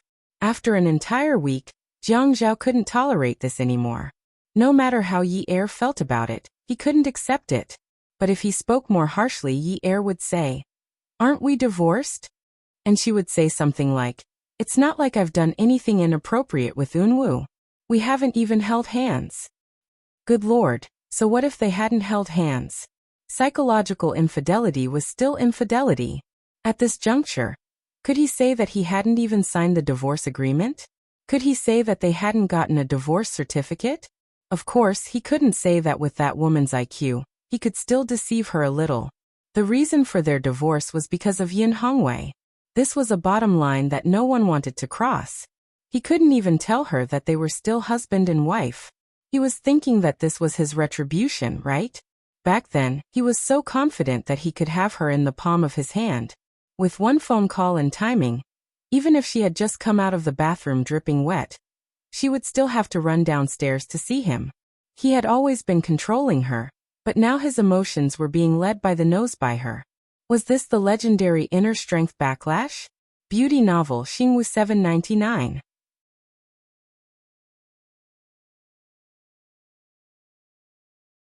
Chapter 723. It was a Sunday morning and the sun was shining brightly. The white Maserati opened up, and there was a huge bouquet of purple and gold roses in the back seat. It was very beautiful and the bouquet was stuck in the back seat. A smaller girl would probably drown in it if she held it in her arms. Such a rare flower was obviously flown in from abroad. It was very difficult to cultivate, and the production was very low. Such a huge bouquet was worth millions. The boy who was driving smiled casually. His features were delicate and pretty. His handsome and elegant temperament attracted the hearts of the young girls on the road. It was a flight. The car drove into 9th Mansion. Today Jiang Zhao did not generously let Yi do as she pleased. Instead, he waited downstairs early in the morning. Good heavens, didn't he ask the florist to send flowers today? Such a huge bouquet would crush someone to death. Jiang Zhao walked over. He felt that Unwu did not change much from before. He walked over like a gentleman. Unwu got out of the car and greeted politely, "Good morning, Brother Zhao." Good morning. Why did Jiang Zhao feel so uncomfortable? Was he the one who went to look for Shi Unwu? Shi Unwu was more generous than him? Oh, the mistress wanted to enter the house? Why are you here so early? Unwu took out the flowers from the back seat.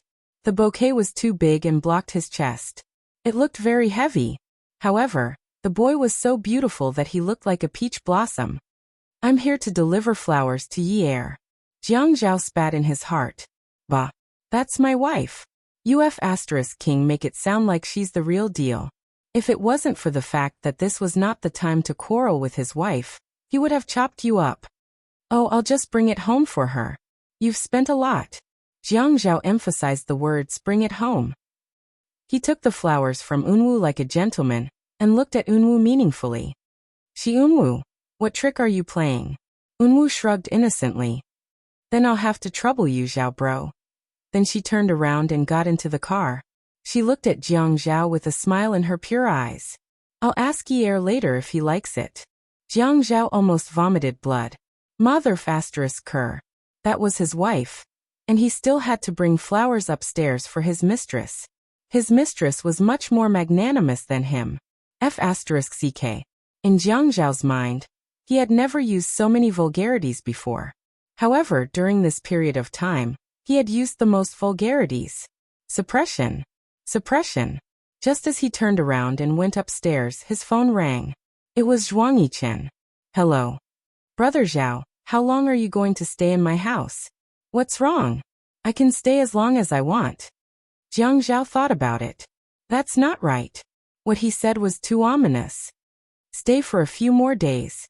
How many days is a few days? 2 days or the 9 heavens? I'm buying it for you. What are you shouting for? I'm not short of money, so why should I sell it to you? You're not short of houses, so why do you care how long I stay? Xiaoya likes to stay at 9th Mansion. Then get Xiaoya to come over and stay with Yi Er. She could help him keep an eye on his enemies. Zhuang Yichen was stunned for a moment. What kind of bro was this? If Xiaoya went over to stay with Yi Er, then where would he stay? You. Jiang Zhao said confidently, that's right. What about you? Zhuang Yichen was annoyed. You're going too far. Jiang Zhao laughed. You're being ridiculous. Zhuang Yichen scolded again. You're being unreasonable. Jiang Zhao said. Haha, you're making trouble out of nothing. Zhuang Yichen was infuriated by Jiang Zhao. Who's making trouble out of nothing? Jiang Zhao was in a bad mood because of Unwu. Of course, he wouldn't let go of the chance to anger Zhuang Yichen to death. Of course it's you. You said that you'd let me stay in the house, and now you want to take it back. What kind of logic is that? You're making trouble out of nothing. If that's not making trouble out of nothing, then what is it? Zhuang Yichen had only wanted to call Jiang Zhao to discuss the matter. Xiaoye kept grumbling that she was going to get married, but she was still living in her own house. She felt that her status hadn't improved since she couldn't stay in her husband's house. She even said that living in Qingfeng Garden was making her intestines knot. Living here made her feel like she was an outsider. He said that they should move back to the suburbs, but she said that he usually stayed at 9th Mansion, and that she liked living there too. Seeing that Xiaoye was drawing a blueprint and saying that she wanted to design a wedding dress for him, Zhuang Yichen made up his mind and started arguing again. The house is mine. I don't want to let you stay in it. What's wrong? Jiang Zhao laughed out loud. Hugging a large bouquet of flowers, he shook his head. Hearing that Zhuang Yichen was angry made him feel a little better. I want to stay. What's wrong with you? Chase me away if you dare. Xiaoye snatched the phone and said to Jiang Zhao, Why are you arguing so early in the morning? Are you guys gay? You're like a married couple, and you're even bickering? Xiaoye had become his wife, and her tone was arrogant. In the past, she wouldn't have dared to snatch Zhuang Yichen's phone to talk to Jiang Zhao. No matter how bold she looked, she was still afraid of Zhuang Yichen. But now that she was going to be Mrs. Zhuang, she should have some dignity, shouldn't she? Zhuang Yichen pulled Xiaoye into his arms and bit her ear. My dear wife, speak louder. We want our house back. Xiaoye's face heated up and her heart warmed. She was about to fight with Jiang Zhao, but the call was already hung up. When she called again, Jiang Zhao shamelessly turned off his phone. Xiaoye grabbed Zhuang Yichen's collar and shouted, Jiang Zhao, that bastard, doesn't play by the rules. He's shameless. Hubby, you have to avenge me. Haha, okay. We'll go back tonight and chase him out. Xiaoye said, Okay. Husband and wife are of one mind. Zhuang Yichen added, so sharp that it can cut through gold. Zhuang Yichen hugged Xiaoye even tighter. Haven't you seen a diamond ring that you like? No. Zhuang Yichen kissed Xiaoye's neck. Why don't we order one? We'll buy a ring after my wedding dress is done. Okay, you can decide on this. Jiang Zhao hung up the phone. F***ck, he was so angry in the morning. Shi Unwu made him angry, and now Zhuang Yichen and his wife were showing off their love over the phone to provoke him. Was the whole world laughing at him for being alone? Today he didn't knock on the door and didn't pretend to be a gentleman. He just opened the door. He changed his shoes. Yi Er had just finished preparing breakfast when she saw Jiang Zhao come in with a big bouquet of purple and gold roses. She looked unhappy and guessed that it was a gift from Unwu. Jiang Zhao walked over and threw the bouquet to Yi Er. With a look of disdain he said, One bouquet of flowers for $1 million. Remember to ask him to convert it to cash next time. You can use it to supplement your family's expenses. After saying that, he sat down at the dining table, like the male owner of the house. He picked up a bowl of porridge and started eating calmly. Yi Er put the flowers on the tea machine in the living room, and sent a message to Unwu, saying that she liked them very much and that the flowers were very beautiful. She then went to the kitchen and took out some bread and fried eggs for Jiang Zhao. She smiled at Jiang Zhao, who was busy eating. Why are you here so early today? Jiang Zhao snorted.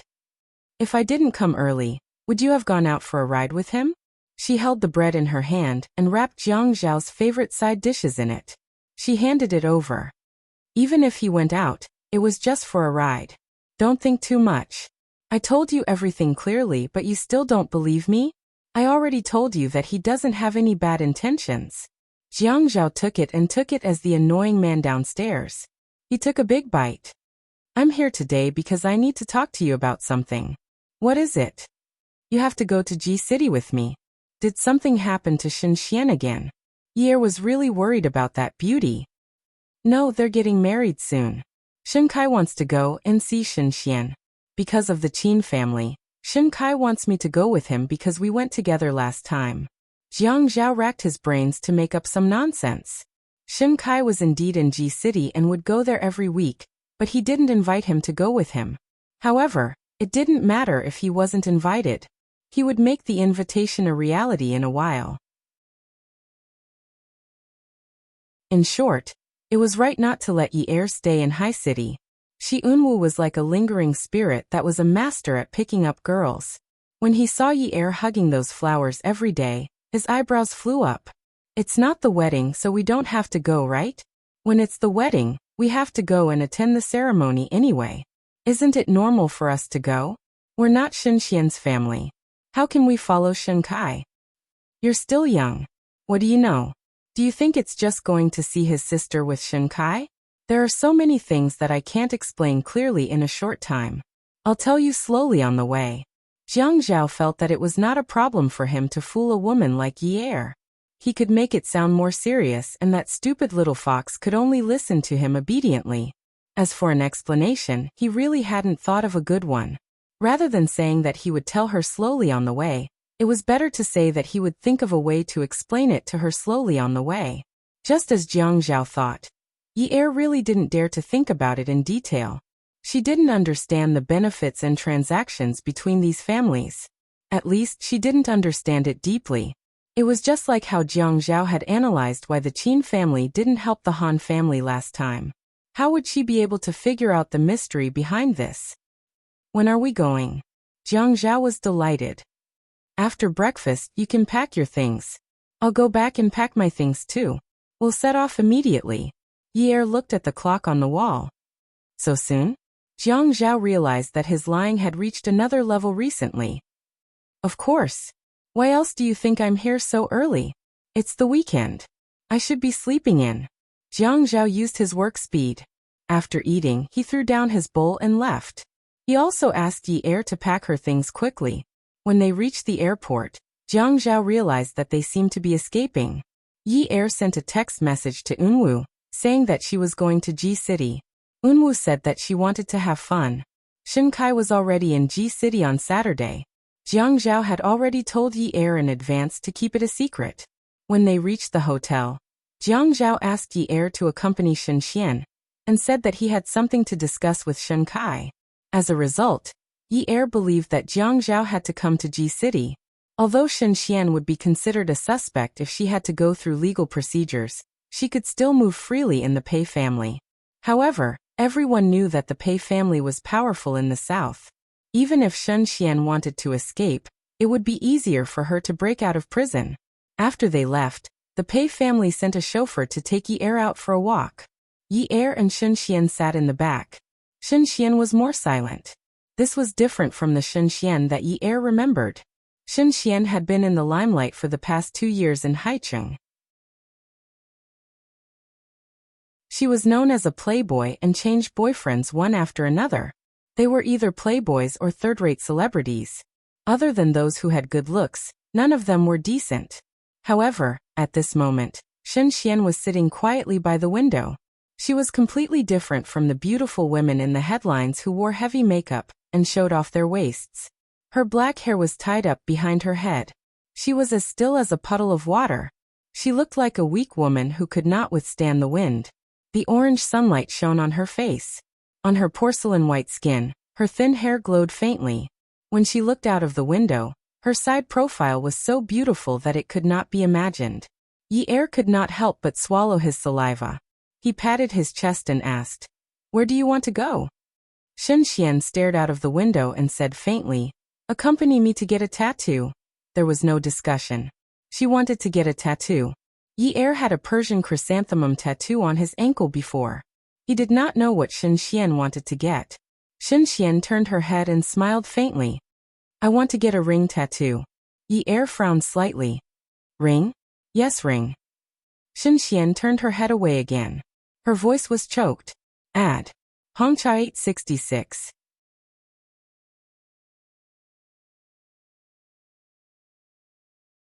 Chapter 724. In the tattoo parlor, a delicate and white hand lay in the hands of the tattoo artist as he drew the image that Shenxian wanted. It was an ordinary ring. The ring was decorated with a single or two connected pieces of yezi. Yi asked, "What does this represent?" Shenxian looked at Yi and smiled. "A 4-leaf clover." One piece of yezi is a prayer. 2 pieces of yezi is hope. She prayed that the man who was beaten into a vegetative state by her would wake up. She hoped that he would be the same as before he fell down. Yi didn't ask any more questions. She already understood. Knowing that the 10 fingers were connected to the heart, Shen Xian still wanted the tattoo to be deeper. Yi was a little sad on the day that she accompanied Shen Xian. She didn't know Shen Xian well, but she could tell that even if Shen Xian smiled at her, it was very forced. Hence Yi didn't say anything after that. She felt that she was a little redundant by Shen Xian's side. On the contrary, Shen Xian had to squeeze out a smile from time to time in order to accommodate her. Yi remembered that Pei said that they could go and look at the rings. If they liked them, they could buy them. Yi asked if they wanted to look at the rings. Shen Xian said that she already had a ring. Shen Xian raised her hand and looked at the sky. Her eyes were sharp. Even from the corner of her eyes, one could feel her determination. It was as if she was determined to cut off all paths of retreat for herself. Looking at the ring tattooed on her ring finger, Shen Xian said solemnly, "My ring will never be taken off in this lifetime unless I chop off my hand." Yi was stunned on the spot. Shen Xian's words tugged at her heart. That night they had dinner at Pei Li's house. Pei Li wanted Jiang Zhao to stay in the house, but Jiang Zhao refused and took Yi back to the hotel. Still in the car, Yi phone rang. She opened her handbag. It was a call from Unwu. Yi picked it up. "Unwu." Jiang Zhao's eyes darkened. "Yi, when are you coming back?" It had been less than a day and he was exhausted. He wanted to go back and sleep. Jiang Zhao was a little thick-skinned.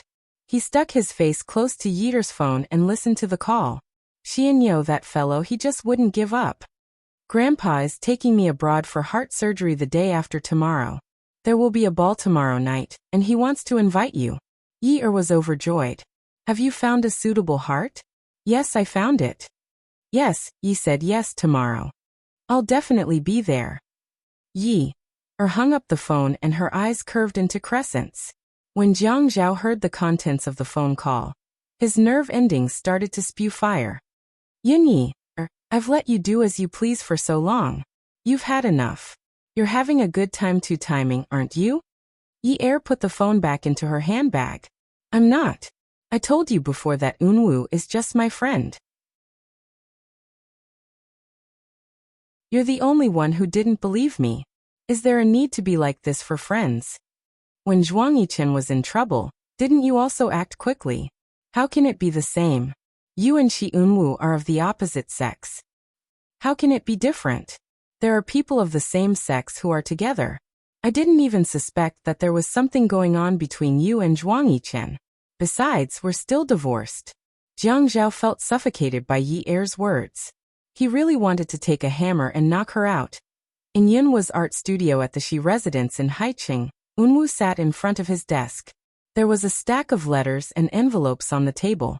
He folded the letters and put them into different envelopes one by one. At this moment, Shi Jintian walked in with a glass of warm water in one hand and a small white medicine box in the other. His eyes were full of heartache. "Unwu, take the medicine." Yunwa's face was a little pale. "Grandpa, didn't we go to America around this time last year? Anan was there too. We even took some photos together. Where are they? Why are you looking for that? I want to send a photo of me and Anan to Yi when the time comes. If he was no longer around, if he had ever lived in her heart, wouldn't it be better for her to give him her blessings?" Shi Zhentian's eyes were slightly red. He handed the water and medicine to Unwu. After watching Unwu take the medicine in front of him, he said, "It's in my study. I'll get it for you later. After your operation, Grandpa will snatch Yunyi away from you and tie her to you for the rest of your life." "Grandpa." Upon hearing Shi Zhentian's words, Unwu panicked. "Grandpa, regardless of whether the operation is a success or not, I won't be coming back. You can't disturb her." "What do you mean by whether it's a success or not? It must be a success." Yes, it must be a success. But don't go looking for trouble with Yi. She has her own life." Unwu was so anxious that his face turned even paler. He clutched his chest and was about to slide down. Shi Zhentian hurriedly helped Unwu up. "Hurry up and rest early. I promise you, okay? The next day it was nighttime. The Shi family in the south had invited all of High City's big shots to a banquet. There were many young masters in Mississippi. At the ball, Jiang Zhao clinked glasses with Qin Fian. Looking at the palace-like banquet, Qin Fian teased, "Brother, you're so generous." It's just a civilized dance." Jiang Zhao gritted his teeth as he watched his wife being held around the waist by another man. The bow tie around his neck felt a little tight. He reached out to pull it. "Stop pulling it. Even if you don't wear such a small bow tie, you'll still feel uncomfortable." After Qin Fian said that, he looked at Jiang Zhao's jealous eyes. He couldn't help but burst out laughing. Jiang Zhao kept looking at Yi Er and Unwu. The steps and rhythm of the waltz turned a boy into a man. They didn't even talk much, they just danced to the music. They had never danced together before, so how come they didn't step on each other's toes? Was this the legendary tacit understanding?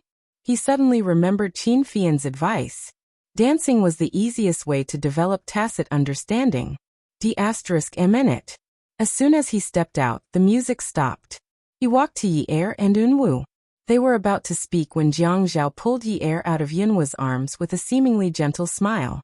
Unwu let go and looked at Jiang Zhao's actions with a smile in his eyes.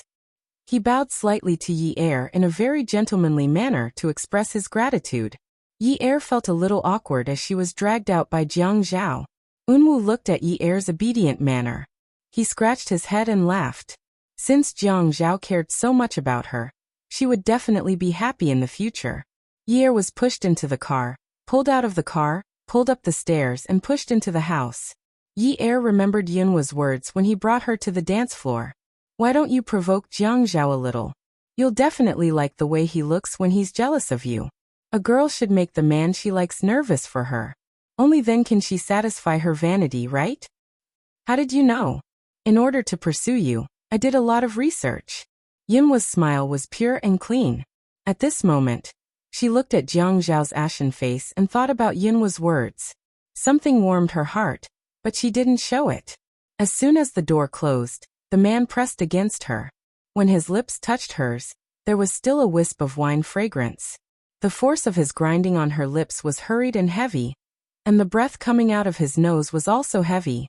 Occasionally he would take a deep breath, as if he was panting. The hand that lifted her skirt didn't touch her legs like before. Instead, it went straight for Les's sexy underwear and pulled it off. She looked up at him and saw his eyes tighten. There was a dangerous glint in his eyes. The corners of his lips curled up into a naughty smile. "Looks like I should satisfy you properly, lest you go around seducing men all day long." "Seducing men, don't you think so, my vixen wife?" There was an uncontrollable impulse in her body, and her eyes were already rippling with the spring breeze. She skillfully lifted her leg and hooked it around his tight waist, and seductively reached out to unbutton his shirt. She smiled coquettishly and said, "Thank you, Lord Hubby, for your consideration." Hearing the woman call him that, Jiang Zhao's heart skipped a beat. Looking at her watery eyes that were shrouded in love, he couldn't believe why she called him that. He grabbed her hand that was unbuttoning his shirt and asked slowly in a low voice, "Who's your husband?" Yi Er supported her waist and rubbed against Jiang Zhao's body. Her voice was charming. "Isn't it you?" Looking at the woman who looked like she was about to panic, the man grabbed the woman's leg that was hooked around his waist with one hand, and unbuckled his belt as he lowered his head to nibble on the woman's neck. The tip of his tongue circled under her sensitive earlobe, and then he used his teeth to scrape her earlobe. He said hoarsely, "Are you only saying that because you want it now?" The woman's hand touched the man's checkered abs and felt as if she had been scalded. All the way down, the desire there had already risen. Looking at its aggressive appearance, one could tell how much that thing wanted to do. "Ah Zhao, haven't we not gone to get a divorce certificate yet?" Jiang Zhao looked at the woman with a sly smile and gritted his teeth. "You thousand-year-old fox." Right now he wanted nothing more than to press her to the ground and kill her. To think that he had always thought that he had hidden it well. It turned out that she had always known that they were not divorced. Knowing that they were not divorced, she still allowed him to live outside, and even let other men pursue her. She even separated from him, causing him to not even know what meat tasted like. This bastard. All the firewood and fire were piled together, just like the man and woman piled together. Hubby, I was wrong. Please forgive me. Then you'll have to serve me well today. Uft. After rounds of competition, the television program came to an end. Xiaoya and Yi Er were packing up their belongings. Xiaoya had her assistant around, so she was very free. She patted Yi Er's back. I can't bear to part with them. Yeah, me too. I think I have some feelings for them. Next time, if there's an opportunity like this, you must call me. Xiaoya shrugged. This time, she helped Yi Er with the clothes. Although the money was not much, she was very happy. In the past, Zhuang Yichen had helped her with everything. But this time, it was considered her own business, right? The next time you walk the runway, you can do something special. I'll get my dancers to walk the runway. You can dance the tango for an evening gown show. Xiaoya hugged Yi Er and kissed her on the cheek. Good idea, Yi Er. You're getting more and more business-minded, haha. The two of them were now living in the 9th mansion. When they had competitions, they would be at the same place, so they always went out together and went home together. The culprit had not been caught, and there was no news at all. Jiang Zhao never dared to let his guard down. The bodyguards were still following them, so Yi Er did not dare to say anything. After saying goodbye to Xiaoya, they prepared to go home. Attention, Songshu 566.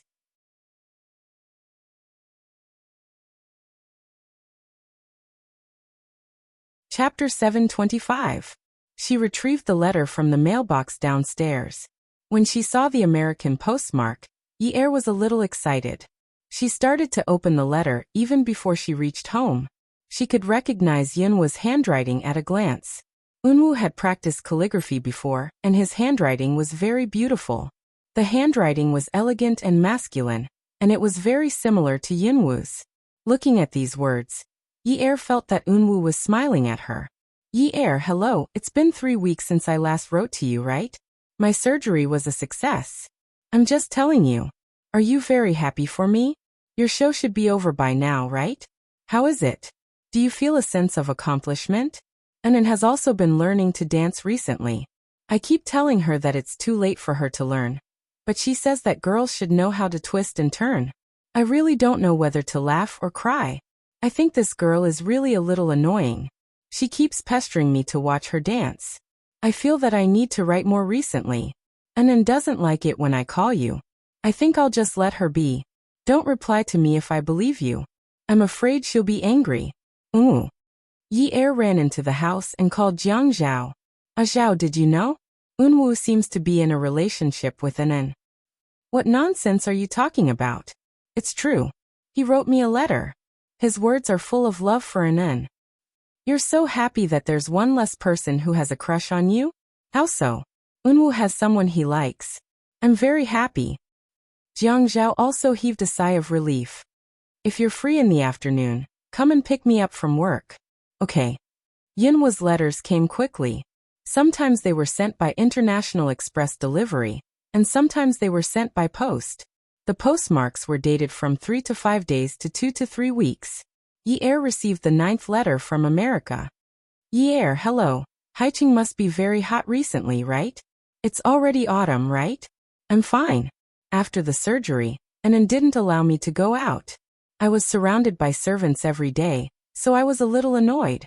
Today, I went out with Anan and Grandpa to play.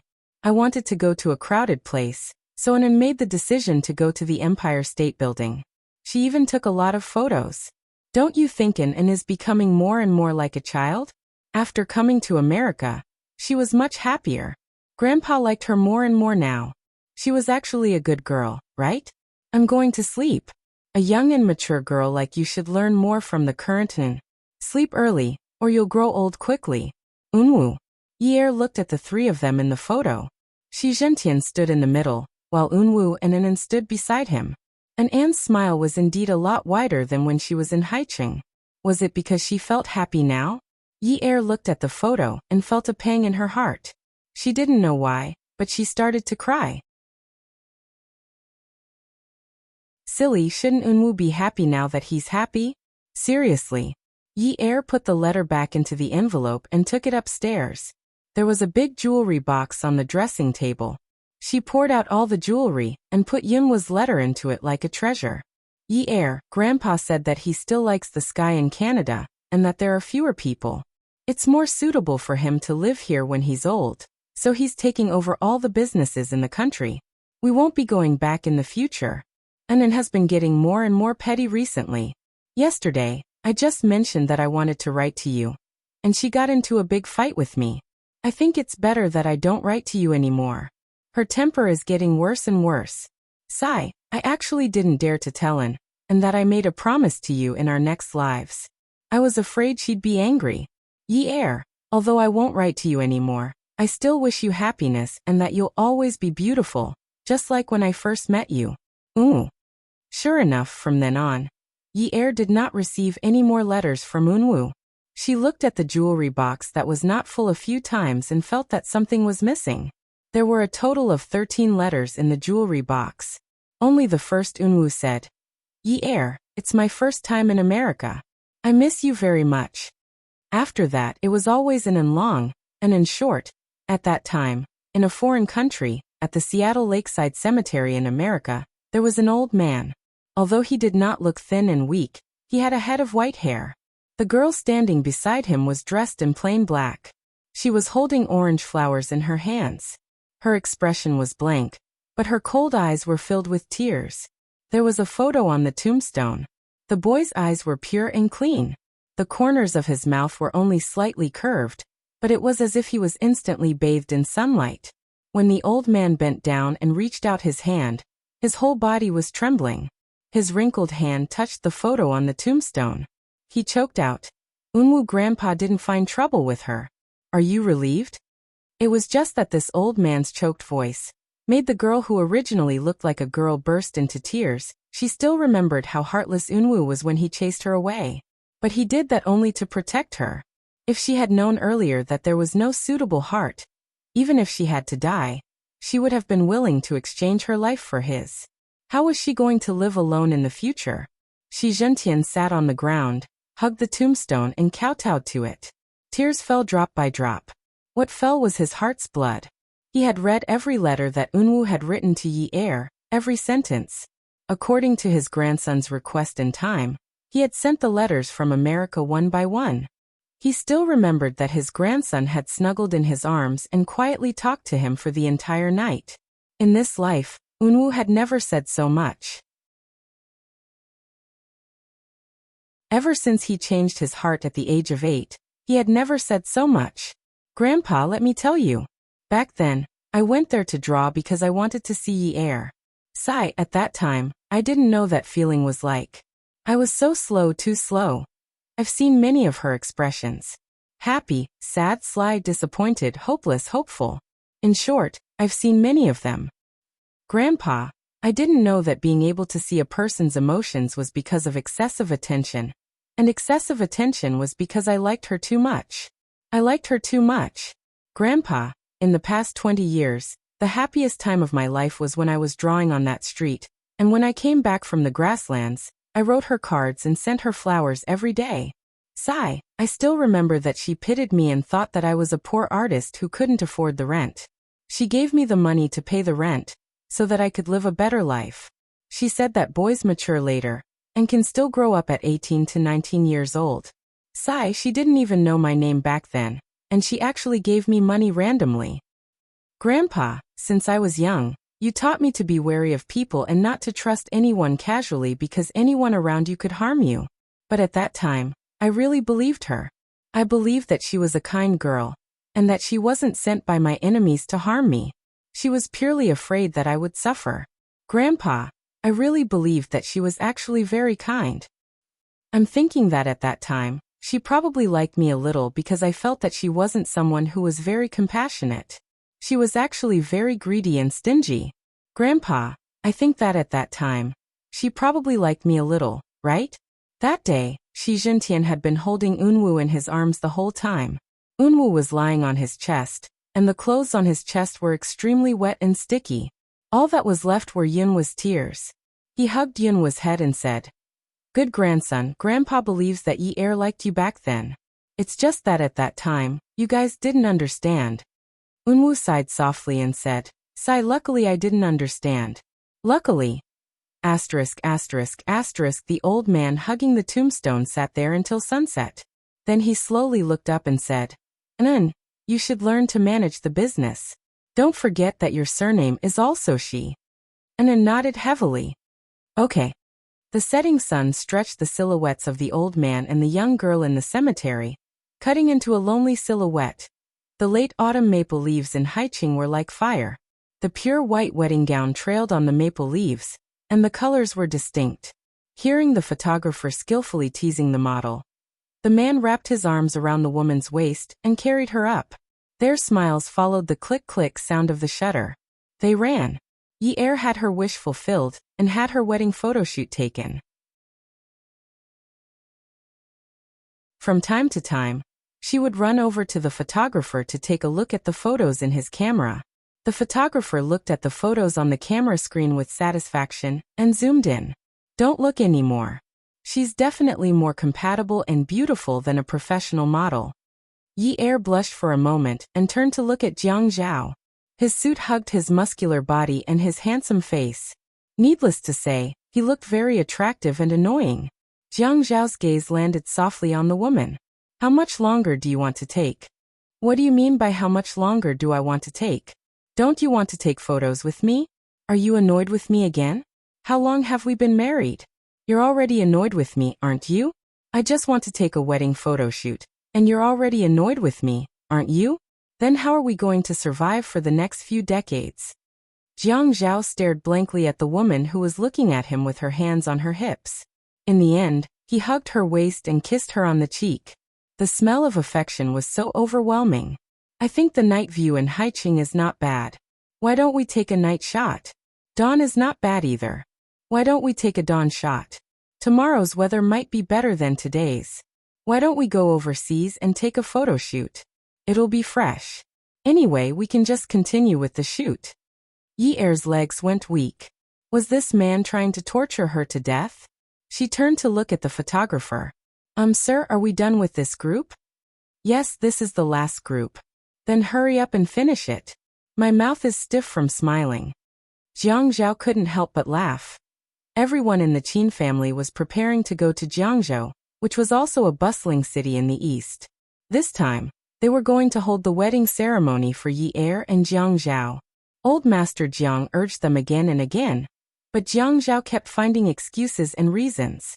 It wasn't that he didn't want to go back for the wedding, but he had to remove the barrier in Ye air's heart before he could go back. On the private jet, Qin Fian was flipping through the newspaper. He didn't seem very happy. Instead, he kept complaining. What kind of date is this? He knew that I was going on a business trip at this time. Yet he chose to hold the wedding at this time. What the hell? Jiang Zhao couldn't be bothered with him. He hugged Ye air like he was about to be the groom. When they first got married at the Qin family's banquet, he didn't feel this way at all. At that time, his heart was burping. Fei Yu was holding a novel and reading it quietly. After Qin Fian said this, she gently picked up the fruit tea on the table and took a sip. Brother, is your sweetheart in Xingzhou town? What? Don't you always go to Xingzhou town at this time of the year? What nonsense are you talking about? Qin Fian opened the newspaper again and read it leisurely. Fei Yu placed the fruit tea on the table. Her black hair was like satin, and she was wearing a white round-neck t-shirt. She didn't look fancy at all, but when paired with her quiet and beautiful face, it made people feel comfortable no matter how they looked at it. A young girl's lips always had a seductive shade of pink. When she licked her lips, the light on them was like jelly. She smiled gently and hugged the book to her chest. She took a deep breath and looked at Qin Fian's face that was covered by the newspaper. I'm not talking nonsense. There's no plane from High City to Starfield Town. Brother, you drive there every time. I'm not stupid. The toll in your drawer has never stopped, and you only keep the toll receipts to Starfield Town. Isn't it because you want to commemorate something? Welfare Songshu 566.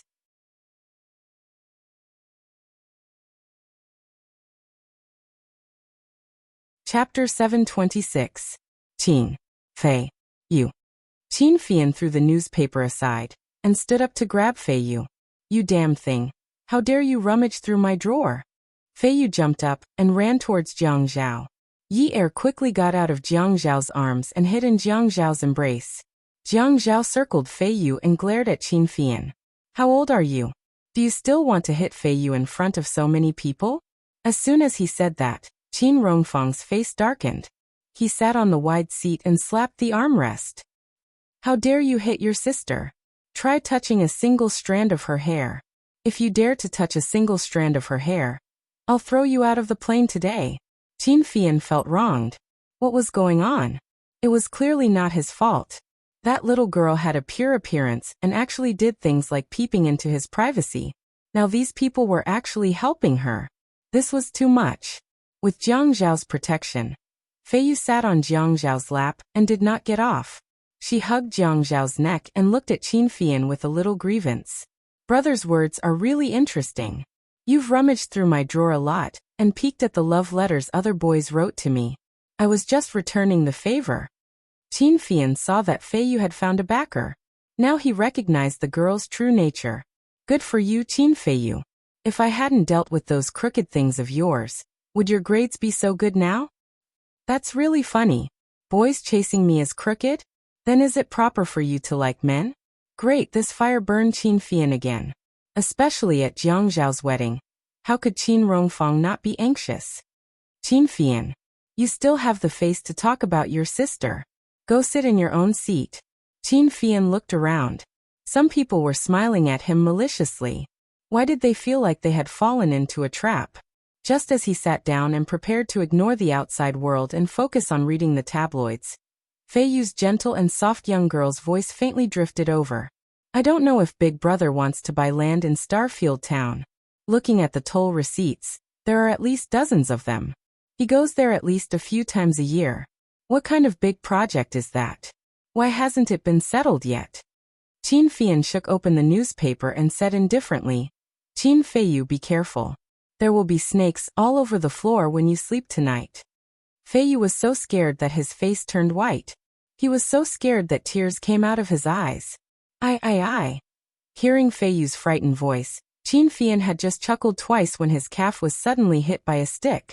Seeing that it was Qin Rongfang walking over, he picked up the stick and hit his leg. You clearly know that your sister is timid, yet you still scare her. If you scare her again, she'll be afraid of strangers in the future. She's timid? Come on. I can't see that at all. Bam. Another hit. Although it wasn't heavy, it still represented Qin Rongfang's attitude. Yi Er took out a handkerchief to wipe Fei Yu's tears. It's okay. Your brother is just scaring you. He wouldn't do such a thing. Thinking of the house full of snakes, Fei Yu was so immersed that goosebumps appeared all over her body. Zhao Gij and Sister Yin are the best. My brother is a bastard. This group of people was Jiang Zhao, Yi Er, Qin Fian, Fei Yu and Qin Rongfang. Other than the servants, there were a total of 5 people. Because the others had not arranged things properly, they were a step late. It was quite lively along the way. At the airport exit, the first time Yi Er saw Jiang Zhao's younger brother, Jiang Feng, he was shocked by his enthusiasm. He was 186 centimeters tall. Although he was dressed fashionably, he was definitely not childish. His buzz-cut hair gave him a unique personality. The smile on his handsome face was always a little mischievous. When he opened his arms to hug them, it was as if there was a burst of youth burning in him. Jiang Feng had only returned to the country for less than a month. Yi Er thought that handsome men were used to being unrestrained overseas. But later on, Jiang Zhao told her that Jiang Feng had always been like this. Only then did Yi Er understand the saying. The dragon has 9 sons, each with his own merits. His uncle's son Jiang Rui, who was the eldest son of the Jiang family, brought his wife and son Jiang Mian to the airport to pick them up. Yi Er carried Dianmian in his arms. Sister, Dianmian is pressing down again. Don't carry him. Let him walk on his own. Once this bad boy touches a beauty, he refuses to get off the bed. He's so annoying. I'm not annoying. Little Dianmian is so cute. Auntie is so cute. Dianmian cupped Yi Er's face with his chubby hands and kissed him. Gosh, sister, look at how passionate Dianmian is. Jiang Zhao leaned over to Yi Er's ear. Honey, don't be envious. If we work harder in bed at night, we can make one too. Yi Er's face flushed red as though it was on fire. Jiang Zhao had his own house in Jiang district. He had told Jiang Feng in advance to help him get someone to tidy it up. Hence, the Qin family stayed in Jiang Zhao's small villa instead of staying in a hotel. It was very lively. Usually, even in Haicheng, it was impossible for a family to stay in one house like this. Qin Rongfang was very happy. On the first day, the Qin family and the Qin family had dinner together. They almost stayed up all night, because men always had endless things to talk about. It was the same on the second day. On the third day, they felt that it was too boring. That night, Yi Er and Fei Yu both wanted to go to the beach to play. They didn't want to trouble Jiang Zhao and Qin Fian, so they discussed with Jiang Zhao and Qin Fian that they would drive there. Qin Rongfang wasn't interested in the beach. Moreover, his schedule was very fixed. He didn't want to go with the youngsters. The waves crashed against the rocks. Wave after wave, they retreated and came back again. Fei Yu pulled Yi Er and asked, "Why is there no barbecue at the beach? Where did you see that there must be barbecue at the beach?" Fei Yu was a little disappointed. "I saw it on the internet. I thought it would be very interesting." The waves retreated and came back again. Yi Er and Fei Yu looked over. There was a white thing that didn't seem to be retreating. Was it a rock? How could a rock be white? Even a shell couldn't be that big. A person. A dead person. There was actually a dead person lying on the beach. Brother! Jiang Zhao! Fei Yu and Yi Er took a few steps back and screamed. Jiang Zhao and Qin Fian were shocked by the two women's voices. They were originally chatting about some business and the latest situation at a distance from the two women. At this moment, they rushed toward the two women like two arrows. Jiang Zhao and Qin Fian didn't seem to be afraid of the dead body. Jiang Zhao moved Yi Er and Fei Yu further away and observed quietly. Another row of waves came and hit the dead body. The waves retreated again. He lifted his trousers with both hands and squatted down. Qin Fian also squatted down. He turned on the flashlight function of his mobile phone and shone it at the dead body lying on the beach. Under the bright light, they could finally see clearly. The white t-shirt was rolled up by the waves, and the waist was exposed. There was a large area of bruises. It looked very thin. Pulling the shirt up a little, the entire back was covered with bruises and bruises caused by heavy blows. The arms, the back of the neck, and the places with wounds had been soaked white and the wounds were swollen. Fei Yu had never seen a dead person before. This was the first time she saw a back covered with bruises. She was so scared that her eyes were about to fall out. Yi Er covered Fei Yu's eyes. Fei Yu couldn't help but look. "Call the police. It's probably a murder." Jiang Zhao shook his head. Qin Fian flipped the body over and curiously put his finger on a face that was also covered with bruises. He put his finger to the nostrils. "Brother, it's still breathing." Hearing this, Fei Yu ran over and bent down to grab Qin Fian's clothes. "Brother, if it's still breathing, hurry and send it to the hospital. If we send it to the police, they'll just do it casually. When the time comes, it'll definitely die. It's not a man to not save someone." Qin Fian tilted his head and glared at Fei Yu. The sea breeze blew Fei Yu's black hair up like a veil floating in the wind. "You haven't learned anything from Grandpa. That's not how you should be a Buddhist. By meddling in other people's business, you're inviting trouble. This is murder. Do you know that it's murder? Look at Grandpa. I'm kind and charitable, but have I ever casually saved someone who was about to be murdered?" Fei Yu tugged at Jiang Zhao again. She was usually very gentle, but now she was anxious. "Brother Zhao, don't you think we should send him to the hospital if it's still breathing? Look at how badly he's injured. If we throw him to the police, what if they don't care because they're afraid of trouble? You're the mayor. You're an official. How can you be as cold-blooded as my brother?" Jiang Zhao's job was different from Qin Fian's after all. He stood up and took out his cell phone. When he made the call, he said, "Let's send him to the hospital and then call the police. Besides, I was the one who called the police." If he's breathing, we have to think of a way to save him. I'll give brother a call. He has a comrade named Lu Zheng. Qin Fian stood up and laughed. Haha, the key is that we can use brother's name to get a discount or renege on the debt. Jiang Zhao rolled his eyes at Qin Fian. You don't have to constantly remind me that you're an unscrupulous businessman. Although Fei Yu wanted to save him, she didn't dare to go over and take a look. She just held Yi Er's hand and was still a little scared. It didn't affect anything because of the rescue. After the patient was sent to the hospital, no one cared about him anymore. The Jiang family's second grandson was getting married. Old Master Jiang personally made a phone call and held a banquet. The Jiang family was a famous family in the East. They had a strong political background and strong commercial capital. Old Master Jiang was highly respected in the entire East. Those who could be invited by him were naturally important figures. For a time, all the important figures in the East gathered in Jiang district. Those who didn't receive an invitation, but only heard the news also came uninvited. The five-star hotel under Jiang Zhao's name had already emptied all the rooms near the hotel for a week when Jiang Zhao decided to hold the banquet. They didn't accept any reservations and made proper arrangements for all the guests. Everything was taken care of. On the contrary, Jiang Zhao and Yi Er had nothing to do other than trying on their own gowns.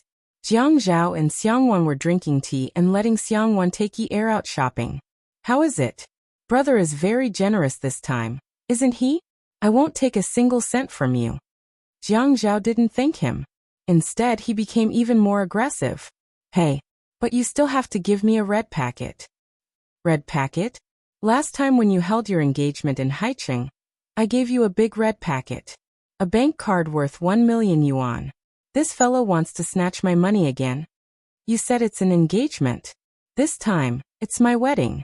Isn't it still a wedding? Jiang Zhao sipped his tea lazily and explained slowly.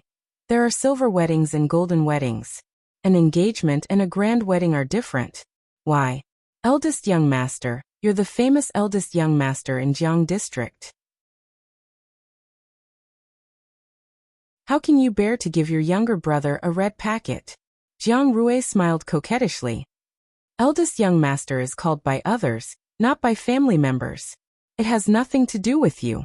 So I don't have money, but I can give you my life. Add. Hongchai 866.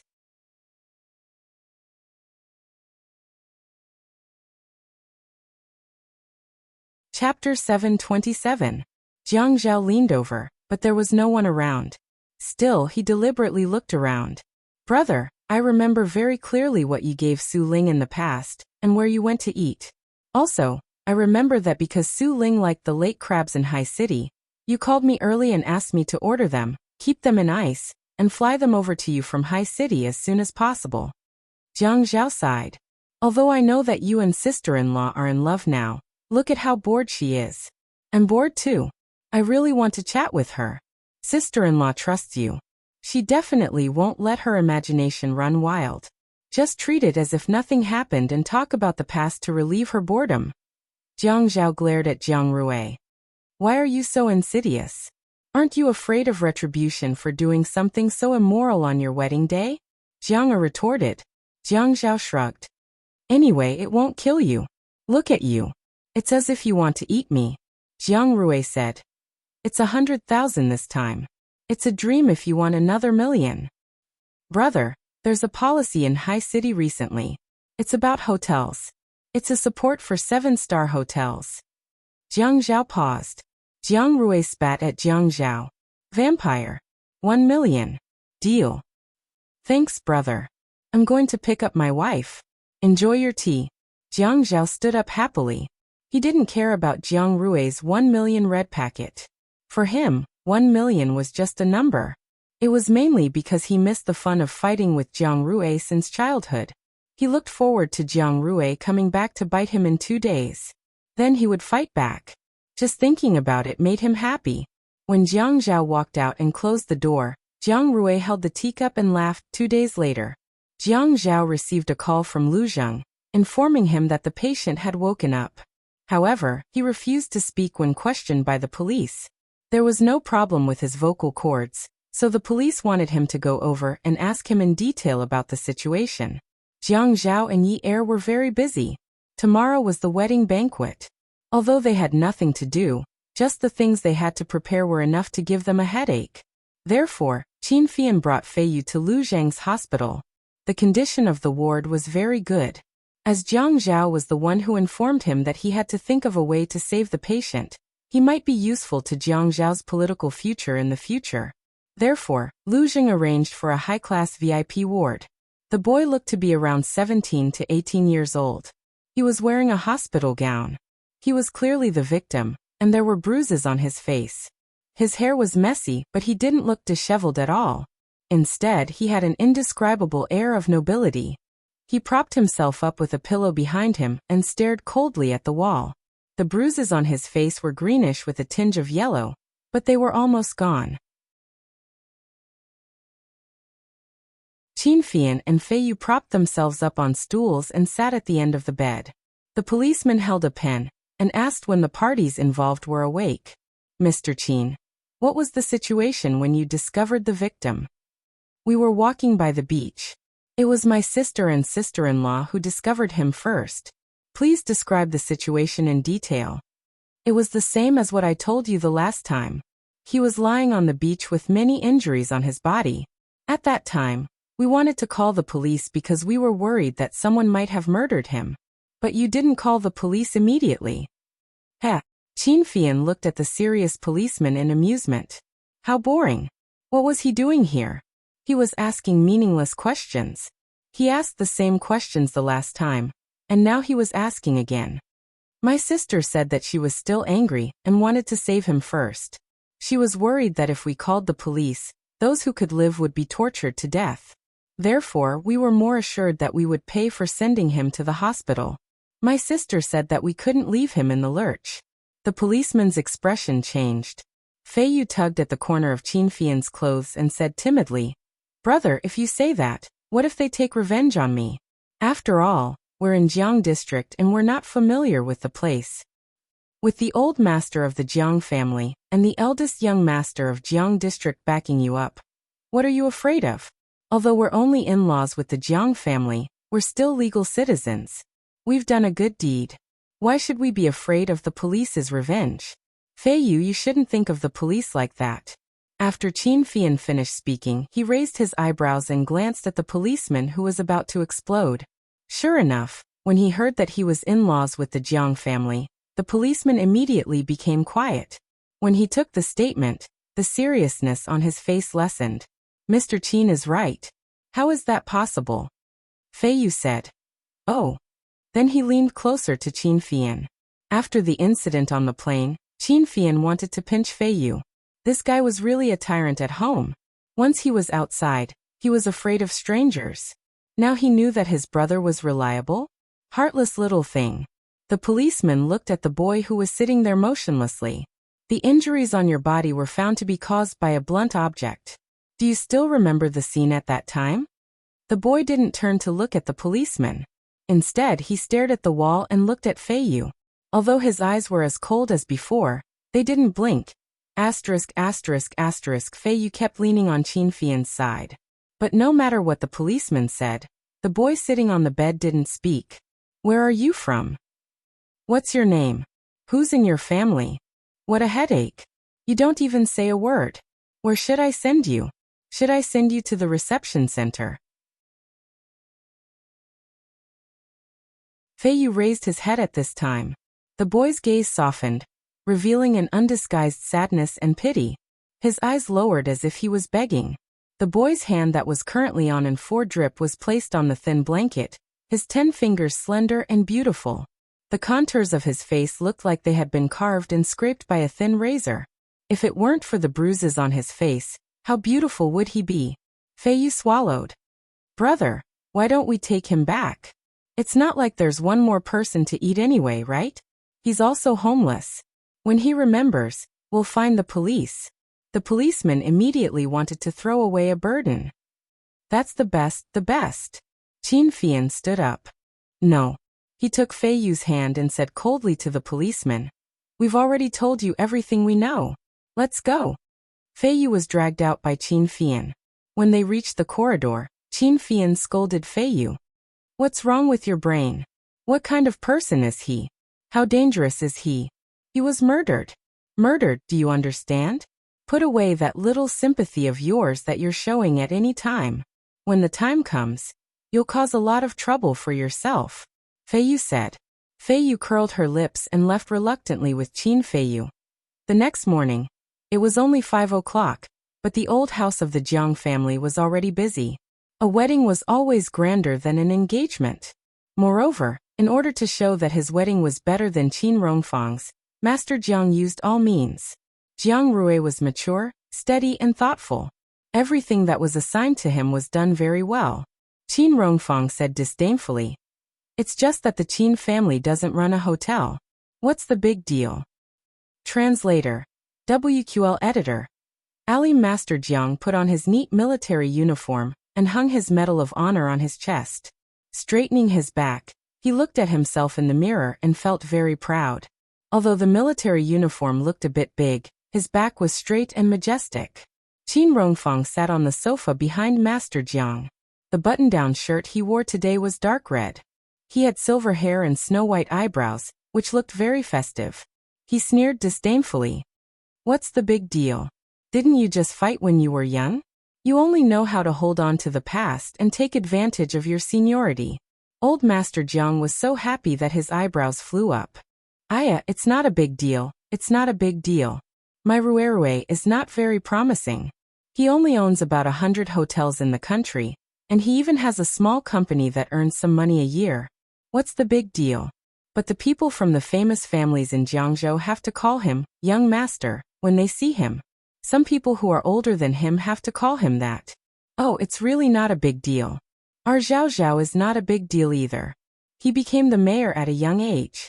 In the future, he entered the provincial party committee and the central government. Oh, the position of the Jiang family in the east can't be more stable. When Qin Rongfang heard Master Jiang talking about Jiang Zhao, he was so anxious that he stood up and said loudly, Zhao Zhao was brought up by me. It has nothing to do with you. His surname is Jiang. I can't help it. I really can't do you a favor. The Jiang family has a family tree. If Zhao Zhao has a child in the future, his surname will be Jiang. Do you know that? Qin Rongfang was so anxious that he was trembling. This old fart only knew how to use this matter to rebuke him. Old Master Jiang said in a sarcastic tone, Aya Fian is amazing. She can compete with our family's Ruerue in business. She looks pretty, but her methods are like a wolf's. In the future, the Qin family's business status in Haiqing goes without saying. As for this, I can't help but admire them. But at the end of the day, they don't touch women. As Chinese, we still pay attention to our roots. Only Xiao is like this. Why do you want to marry Fei Yu to the Pei family in the south? You should have kept Fei Yu as a grandson-in-law. At least leave him with the surname Qin.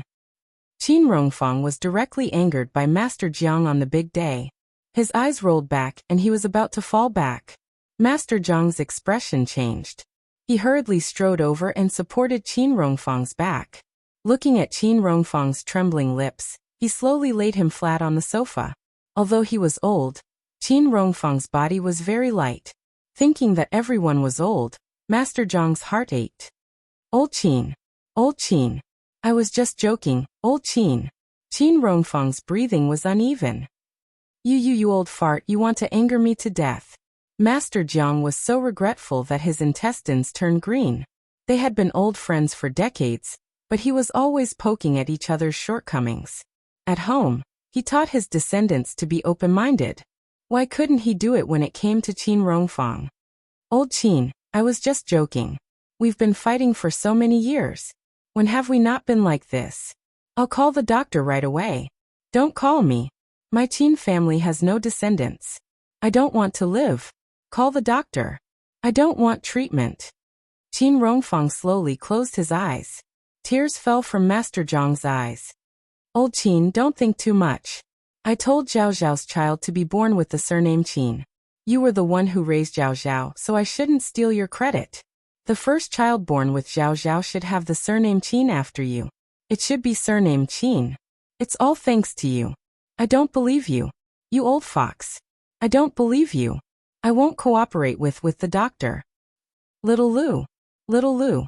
Master Jiang quickly called Mama Lu. She hurriedly called Mama Lu over. Go go go. Go find Zhao Zhao. Mama Lu immediately turned around and ran to find Jiang Zhao. Yi Er had just been picked up by the makeup artist and sent to Jiang Zhao's villa. They were about to go through the process of picking up the bride. When he heard that Qin Rongfang had collapsed, Jiang Zhao threw away the tie in his hand and ran to Master Zhang's room. Old Madam was busy in the backyard and didn't know anything. Welfare Hongcha 866.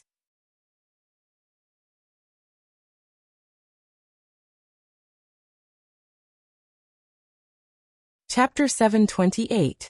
The moment Jiang Zhao entered the old master's room, he saw the old man lying on the sofa. His grandfather was wiping his tears. Jiang Zhao's heart trembled. Grandpa! The sound of irritable leather shoes stomping on the wooden floor could be heard. When old Master Jiang saw Jiang Zhao running over, he seized the opportunity and said in a trembling voice, Zhao Zhao, let me tell you. Your first child with Yi Er will have the surname Qin. Quickly agree to your grandfather's request. It's all my fault. It's all my fault. Tell me he's already so old. How can he withstand anger? Quickly agree to his request. Otherwise he won't go to the hospital. This can't be delayed. Jiang Zhao did not allow for any explanation and immediately nodded. Okay. Grandpa, if your surname is Qin, then it's Qin. Let's go to the hospital. Let's go to the hospital. Qin Rongfang's weak eyelids opened a little more and looked at old Master Jiang. Old fart, do you mean what you said? Of course. If I don't, then all the grandsons of the Jiang family are cowards. Is that okay? This was something that old Master Jiang was proud of. The fact that he could use it to make a bet meant that he would never go back on his word. Who would have thought that Qin Rongfang's listless eyes would suddenly become full of vigor in front of everyone's eyes?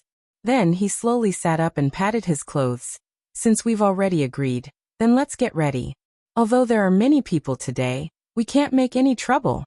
Old Master Jiang, Jiang Zhao, and the servants who had rushed over in a panic were dumbfounded and confused. What did it mean to be disrespectful as an old man? This was it. Old Master Jiang was so angry that his face turned green. He stood up and pointed at Qin Rongfang, who was still sitting there leisurely. He almost vomited blood. Qin Rongfang. You old fart, you're disrespectful as an old man. Qin Rongfang's face was glowing. He stood up slowly and smiled gracefully. He grabbed old Master Jiang's hand and said with emotion, Old Jiang, you're so literary. The idiom disrespectful as an old man is engraved on my forehead. But there's also an idiom that all's fair in war. Didn't you use to fight in the army? Those badges on your chest must have been bought from a street stall. Alas, Master Jiang was so angry that he waved Qin Rongfang's hand away in disgust. You old B***starred, how dare you set me up? Qin Rongfang laughed heartily. He was much more energetic than the average old man. Jiang Zhao finally understood. Could it be that these two old men had just put on a wonderful show together? It didn't matter to him who the child took the surname of. Then let's go have breakfast together? Jiang Zhao breathed a sigh of relief. Fortunately, it was just a joke. If something had really happened to his grandfather's body, he would have made a mess today. Grandfather? Qin Rongfang pulled Jiang Zhao and walked out. Good grandson, let's go and eat. Ignore him. He's throwing a tantrum. He's already so old and he doesn't care about his image at all. Old Master Jiang followed them and pulled Qin Rongfang and Jiang Zhao's hands away. He shouted, Qin, you tell me. Who doesn't care about their image? Who didn't care about their image just now? Jiang Zhao had one head and two heads. These two people had never had enough of messing around in their lives. Every time they met, they would quarrel. It was really annoying. Jiang Zhao sighed and bowed deeply to the two old men. His words were sincere and pitiful. Two ancestors, your grandsons are getting married today. Can you be magnanimous and do us the honor of having a peaceful meal together? Old Master Jiang snorted. When he passed by Zhao Zhao, he said, I'll find a woman to rape Fian. If Fian has a child, I won't allow Zhao Zhao's child to take the surname Qin. He thought that Qin Rongfang would refute, but he reached out and hugged old Master Zhang's arm. He laughed and flattered him. Then I'll leave it to you, old brother. Old Master Zhang's face darkened, and he glared at Jiang Zhao. You do this? Jiang Zhao was speechless. Today is my wedding. Do these two people have to do this to me? Grandpa, Sijia has already boarded the plane with Mom and Dad. Have you arranged for someone to pick them up? It's been arranged. Really, what's keeping you so busy? Jiang Zhao smiled. Sister Zhan said that she was taking Sijia on a trip. Brother Lai Qing followed them for their honeymoon. How could he be free? According to the old tradition, they had to snatch the bride. The bridegroom's motorcade was mighty and powerful. Not only was the team powerful, but they were also all luxury cars. Jiang Zhao wanted to keep a low profile, and also planned to keep a low profile. After all, his background was in high city. However, as soon as Jiang Rui waved his arm, his friends all joined the team to pick up the bride. The domineering black luxury cars formed a line and moved forward on the city road next to each other. The awesome luxury cars showed off their prowess, and the awesome license plates dazzled everyone. The drivers were either handsome men or beautiful women. They were either dignified or sloppy. Wow, it's so eye-catching. I'm afraid that all the handsome men and beauties in Jiang District are in this motorcade, right? That's right. Young Master's younger brother is getting married. Who doesn't give face to him? Oh, it's a pity that I can't eat it. It's so uncomfortable. Jiang Zhao's wedding in High City was considered an engagement. He didn't have enough preparation. At this time, he finally tasted the vanity that he only had when he got married. Ha! I finally got married. Just as he was thinking happily, his phone rang. Bridesmaid? Yes, the bridesmaid arrived at Xiaqian in the middle of the night. Hello, Qian Qian. Jiang Zhao. What's wrong? No, I'm afraid that this wedding won't happen. Xiaqian, if you dare to speak nonsense today, I won't give your brother-in-law any face. He was furious. This Xiaqian was really stupid. It was his wedding day, and she was making a fuss about not getting married? No, we really can't get married. Get lost. Jiang Zhao was really angry. He put the phone away and pressed the button to hang up. After 2 seconds, the phone rang again. The veins on Jiang Zhao's forehead were throbbing. As the best man, Qin Fian nudged Jiang Zhao. Brother, answer it. Jiang Zhao picked up. Xiaqian, I'll change you immediately. Jiang Zhao. Yair can't take it anymore. She's vomiting on the bed and can't get up. She can't even drink water now. Her throat is bleeding. What should we do? Jiang Zhao tightened his grip on the phone. He anxiously tugged at his bow tie and said to the driver, don't set up a formation. Stick it in when you see a gap. Hurry up. He turned around and asked Xiaqian impatiently, what did you say? She's vomiting so badly? Xiaqian was so anxious that she stomped her feet. It's true. Her face is white. I said to send her to the hospital, and they said to feed her some saline and positive energy solution. It's probably because there are too many people in the house. They said it's not auspicious to send her to the hospital. What should we do? Jiang Zhao slammed his large palm on the dashboard in front of him. Why are you so stupid? Of course we should send her to the hospital. But I've never been married. Why should I be worried about auspiciousness? I don't know. Those people seem to be very experienced. Aye. Jiang Zhao called his grandfather. When the traffic light turned green, he wanted to open the car door and leave. He was so anxious that his insides were on fire. Grandpa, hurry up and call a few of the old maids at home and send Yair to the hospital. She's already vomiting. Who cares if it's auspicious or not? Grandpa Lu held the phone and immediately comforted him. Zhao, don't be anxious. Grandpa will call the doctors here. Don't be anxious. You're already an adult. Jiang Zhao kept urging the driver to hurry up and complained. How can I not be anxious? This is my wife, not someone else's wife. If it were someone else's wife, I wouldn't be anxious either. Grandpa Lu was still angry in the morning. When he heard his usually filial grandson talking incoherently, he suppressed his anger. Okay.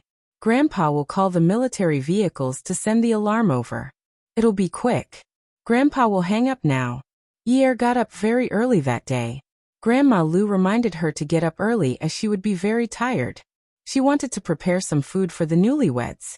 She looked at the glutinous rice balls, dumplings, wontons, porridge, bread and cakes.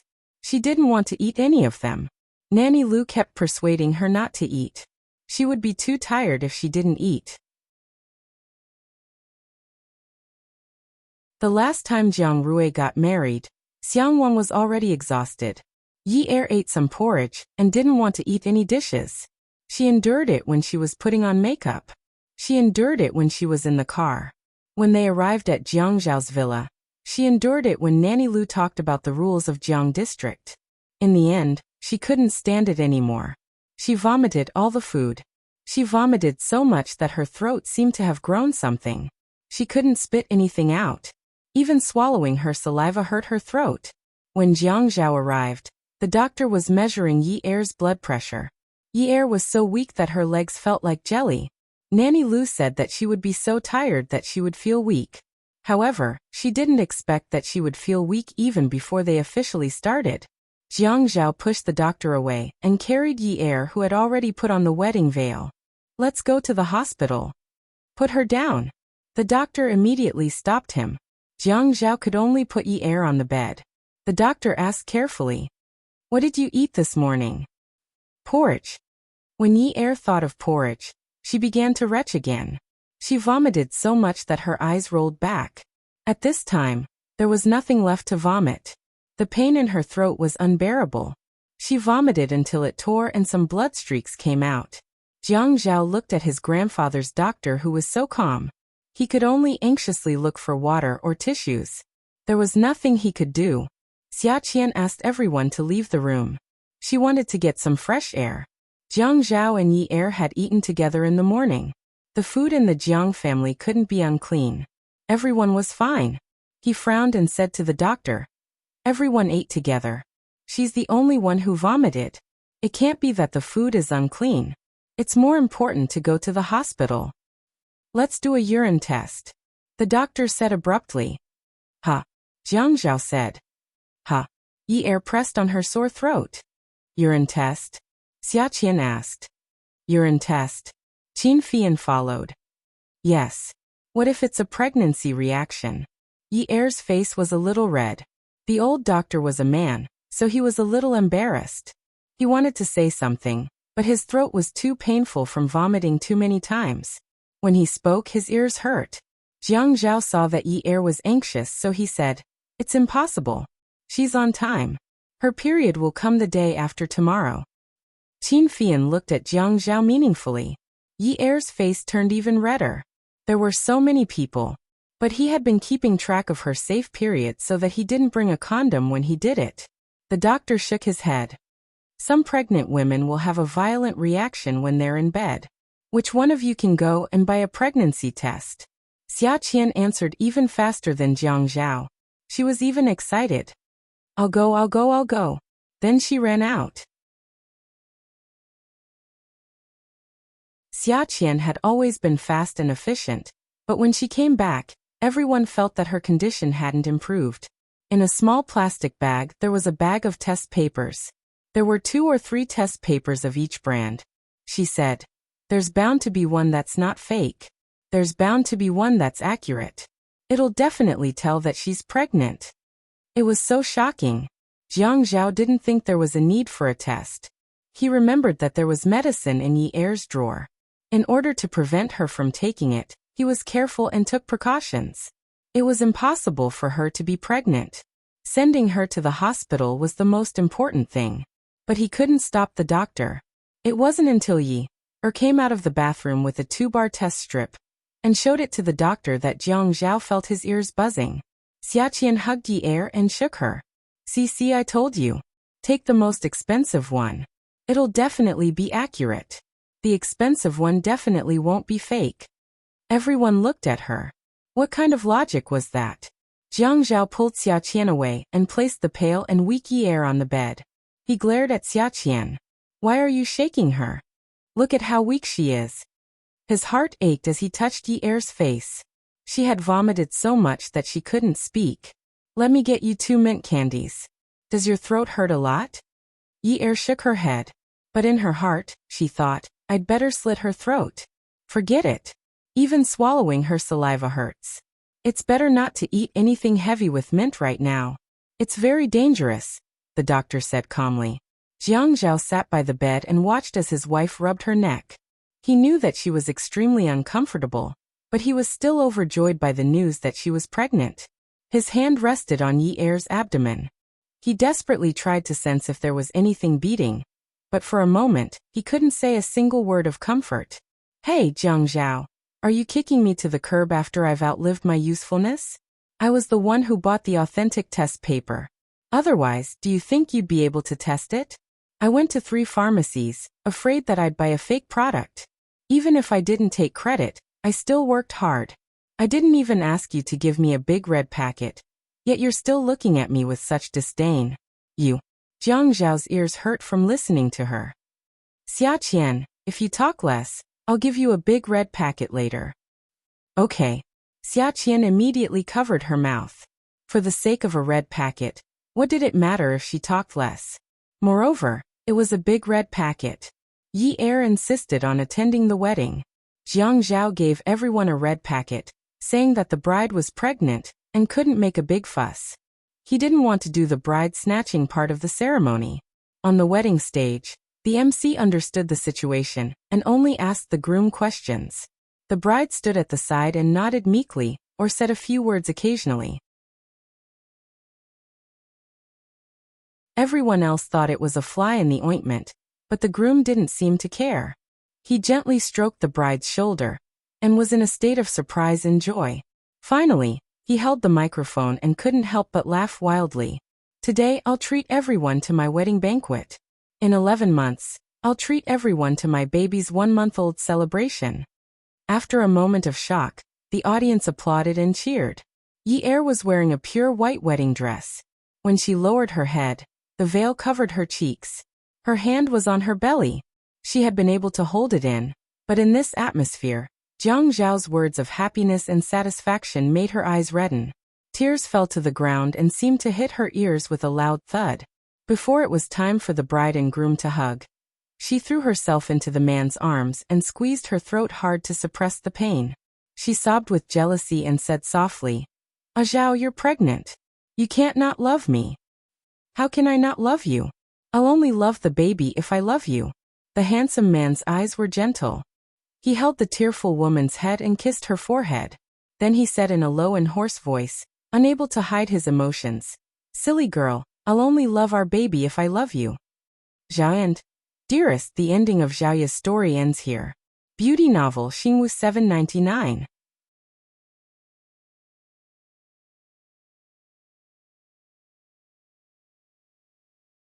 Chapter 729. Xia Qian was the prettiest and dumbest of the bridesmaids. Qin Fian was the prettiest and most famous of the groomsmen. The worst part was that she didn't let the other bridesmaids drink the wine and drank it all by herself. Her hair covered her forehead, and her hair hung down and wrapped around her face, making her oval-shaped face look a little smaller. She drank until her whole face was red. From time to time, she would stick out her tongue because of the spiciness of the white wine. She would slap her own tongue, looking very cute. But she couldn't speak. Once she spoke, her cuteness would be ruined. "Ah, this wine can't be fake, right? Didn't the wine in the advertisements say that it's mellow and fragrant? Why do I feel like there's capsaicin in it?" Everyone was speechless. Old Master Zhang's grandson was holding a banquet. Would he buy fake wine?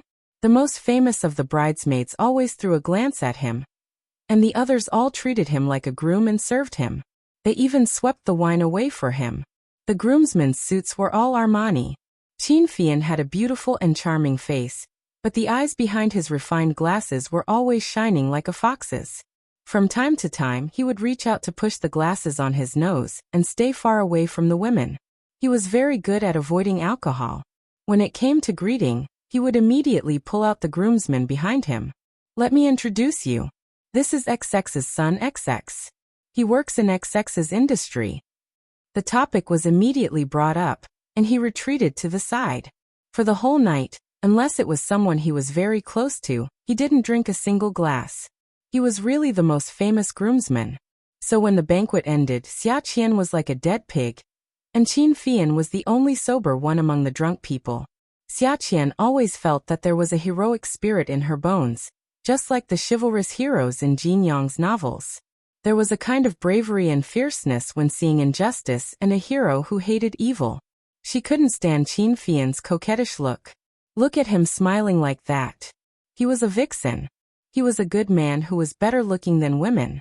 How could those women who skinned their faces and had their eyes and noses done for the sake of their looks endure? Xia Qian had thought about plastic surgery countless times, because her nose was not as perky as her sister's and Yi Er's. However, she had only thought about it and did not put it into action. Her sister and Yi Er always said that it was fine, and that they looked very comfortable together. After seeing Qin Fian, she felt that her sister and Yi Er were actually giving him too much sympathy in their words of consolation. Qin Fian's appearance was a blow to her self-esteem as a woman, so she often wanted to cut off a part of his face and paste it on her own face. She didn't like him just because he was beautiful. This man was evil. Last time at the swimming pool, he had ruined her reputation. Even a hero should take revenge. Knowing that Qin Fian hated women touching him, Xia Qian was so drunk that she hugged Qin Fian's neck and refused to let go. Jiang Zhao couldn't do anything about it. He couldn't wake Xia Qian up no matter how hard he tried. Qin Fian hated Xia Qian to the core. This woman had bitten him with the same mouth that she had eaten stinky tofu. She had taken off his pants. Now she was taking advantage of his brother's wedding to get physical with him. There were a few times when he didn't have to look at everyone. He had viciously pinched Xia Qian's waist as if he wanted to pick up a small piece of meat, pinch it a few times, then pull it out of her body and throw it away. Xia Qian was in so much pain that her heart was scratching. She cursed in her heart, "Qin Fian, you bastard." In front of all the guests, Qin Fian made a fool of himself because he couldn't get rid of a drunk woman hanging around his neck. When grandfather Jiang found out that Yi Er was pregnant, he was afraid that Qin Rongfang would steal his great-grandson's surname. Some words, once spoken, couldn't be taken back. Seeing a girl hanging around Qin Fian, grandfather Qin Fian kept persuading him from the side, saying that men should pay attention to their manners and give way to girls. At the very least, he had to give them some basic respect. Moreover, this girl was drinking for Yi Er today. In the end, she didn't do it on purpose. She was quite loyal. Qin Fian was choked to death by grandfather Jiang. If they weren't in the Jiang family's territory and grandfather Jiang hadn't been in front of him, he would have kicked this woman to death. Qin Rongfang saw that grandfather Jiang was very attentive and let him do as he pleased. Other young masters were very strict about their private lives, afraid that they would cause trouble if they went out to play with women with no status. But he was different. Qin Rongfang felt that he was quite not easy. He didn't have any more wishes in this life. As old Jiang said, he just wanted to find a woman to rape his grandson. No matter what the woman's family background was, as long as she could move, get pregnant, and give birth to children, it was fine. Now he couldn't wait for his grandson to go out and mess around. So be it. As long as he didn't continue to mess around with men, it was fine. Fian, Xiaoxia is also drinking for Yi Er. Your brother is really tired from taking care of your sister-in-law today. You are his brother, so please bear with him. Send Xiaoxia back to the hotel. Qin Fian kept raising his neck in disgust, afraid that his chin would touch Xia Qian's head. Her sister is here. Jiang Zhao had already asked someone to send Yi Er back. He was here greeting the guests and sending them off. Seeing Fian's sorry state and hearing grandfather's words, he came over and patted Qin Fian's shoulder. I said that we're not going to mess around with the bridal chamber today. Xiaoye and Yichen have already gone out to play. Send them off. Qian doesn't know anyone else. Just send her off on account that she is your sister-in-law's good friend. Qin Fian was speechless. Don't the Jiang family have servants? Why are you asking me to send her off? Qin Rongfang stood in the same place. Just send her off. If you don't send this girl off, who will? Who isn't busy today? You're so free. Why can't you help your brother send the guests off? What kind of brother are you? Jiang Zhao had become a father. He was grinning all the time. In such a mood, he really didn't have any intention of scolding others. Fian, grandfather is right. Help me send her off. Look how long this girl has been hanging on you. She won't budge no matter how hard she tries. Are you going to sleep here? Although Xia Qian knew that she had to discuss Qin Fian, she just hung on his neck for the sake of hanging on. She didn't have much consciousness. After all, she had drunk too much. When Qin Fian got her into the car, she collapsed in the back like a dead pig. When Qin Fian got out of the car, he immediately called the security guards to pull her away. Xia Qian seemed to have sensed it. She jumped up and pushed open the car door. She staggered to catch up with Qin Fian and hung on him. After hanging up, she wanted to sleep again. Her head was hurting badly. In the end, Qin Fian sent Xia Qian back to the hotel as promised. But the moment the door opened, Xia Qian suddenly felt nauseous. She pulled Qin Fian's shirt and vomited everything she had drunk that night. It was all because of her flirtatious behavior. Who asked a certain someone to like to loosen 3 buttons?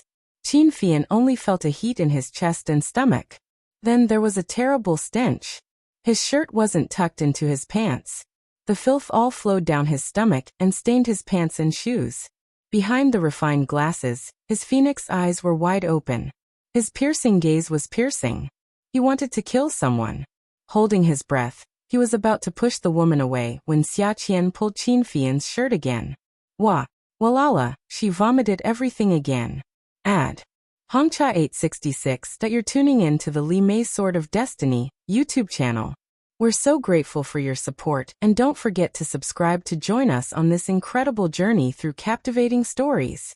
Your generosity through donations truly makes a world of difference, as it's the primary source of revenue that allows me to expand and enhance this channel for you. Thank you from the bottom of my heart for being a part of this adventure.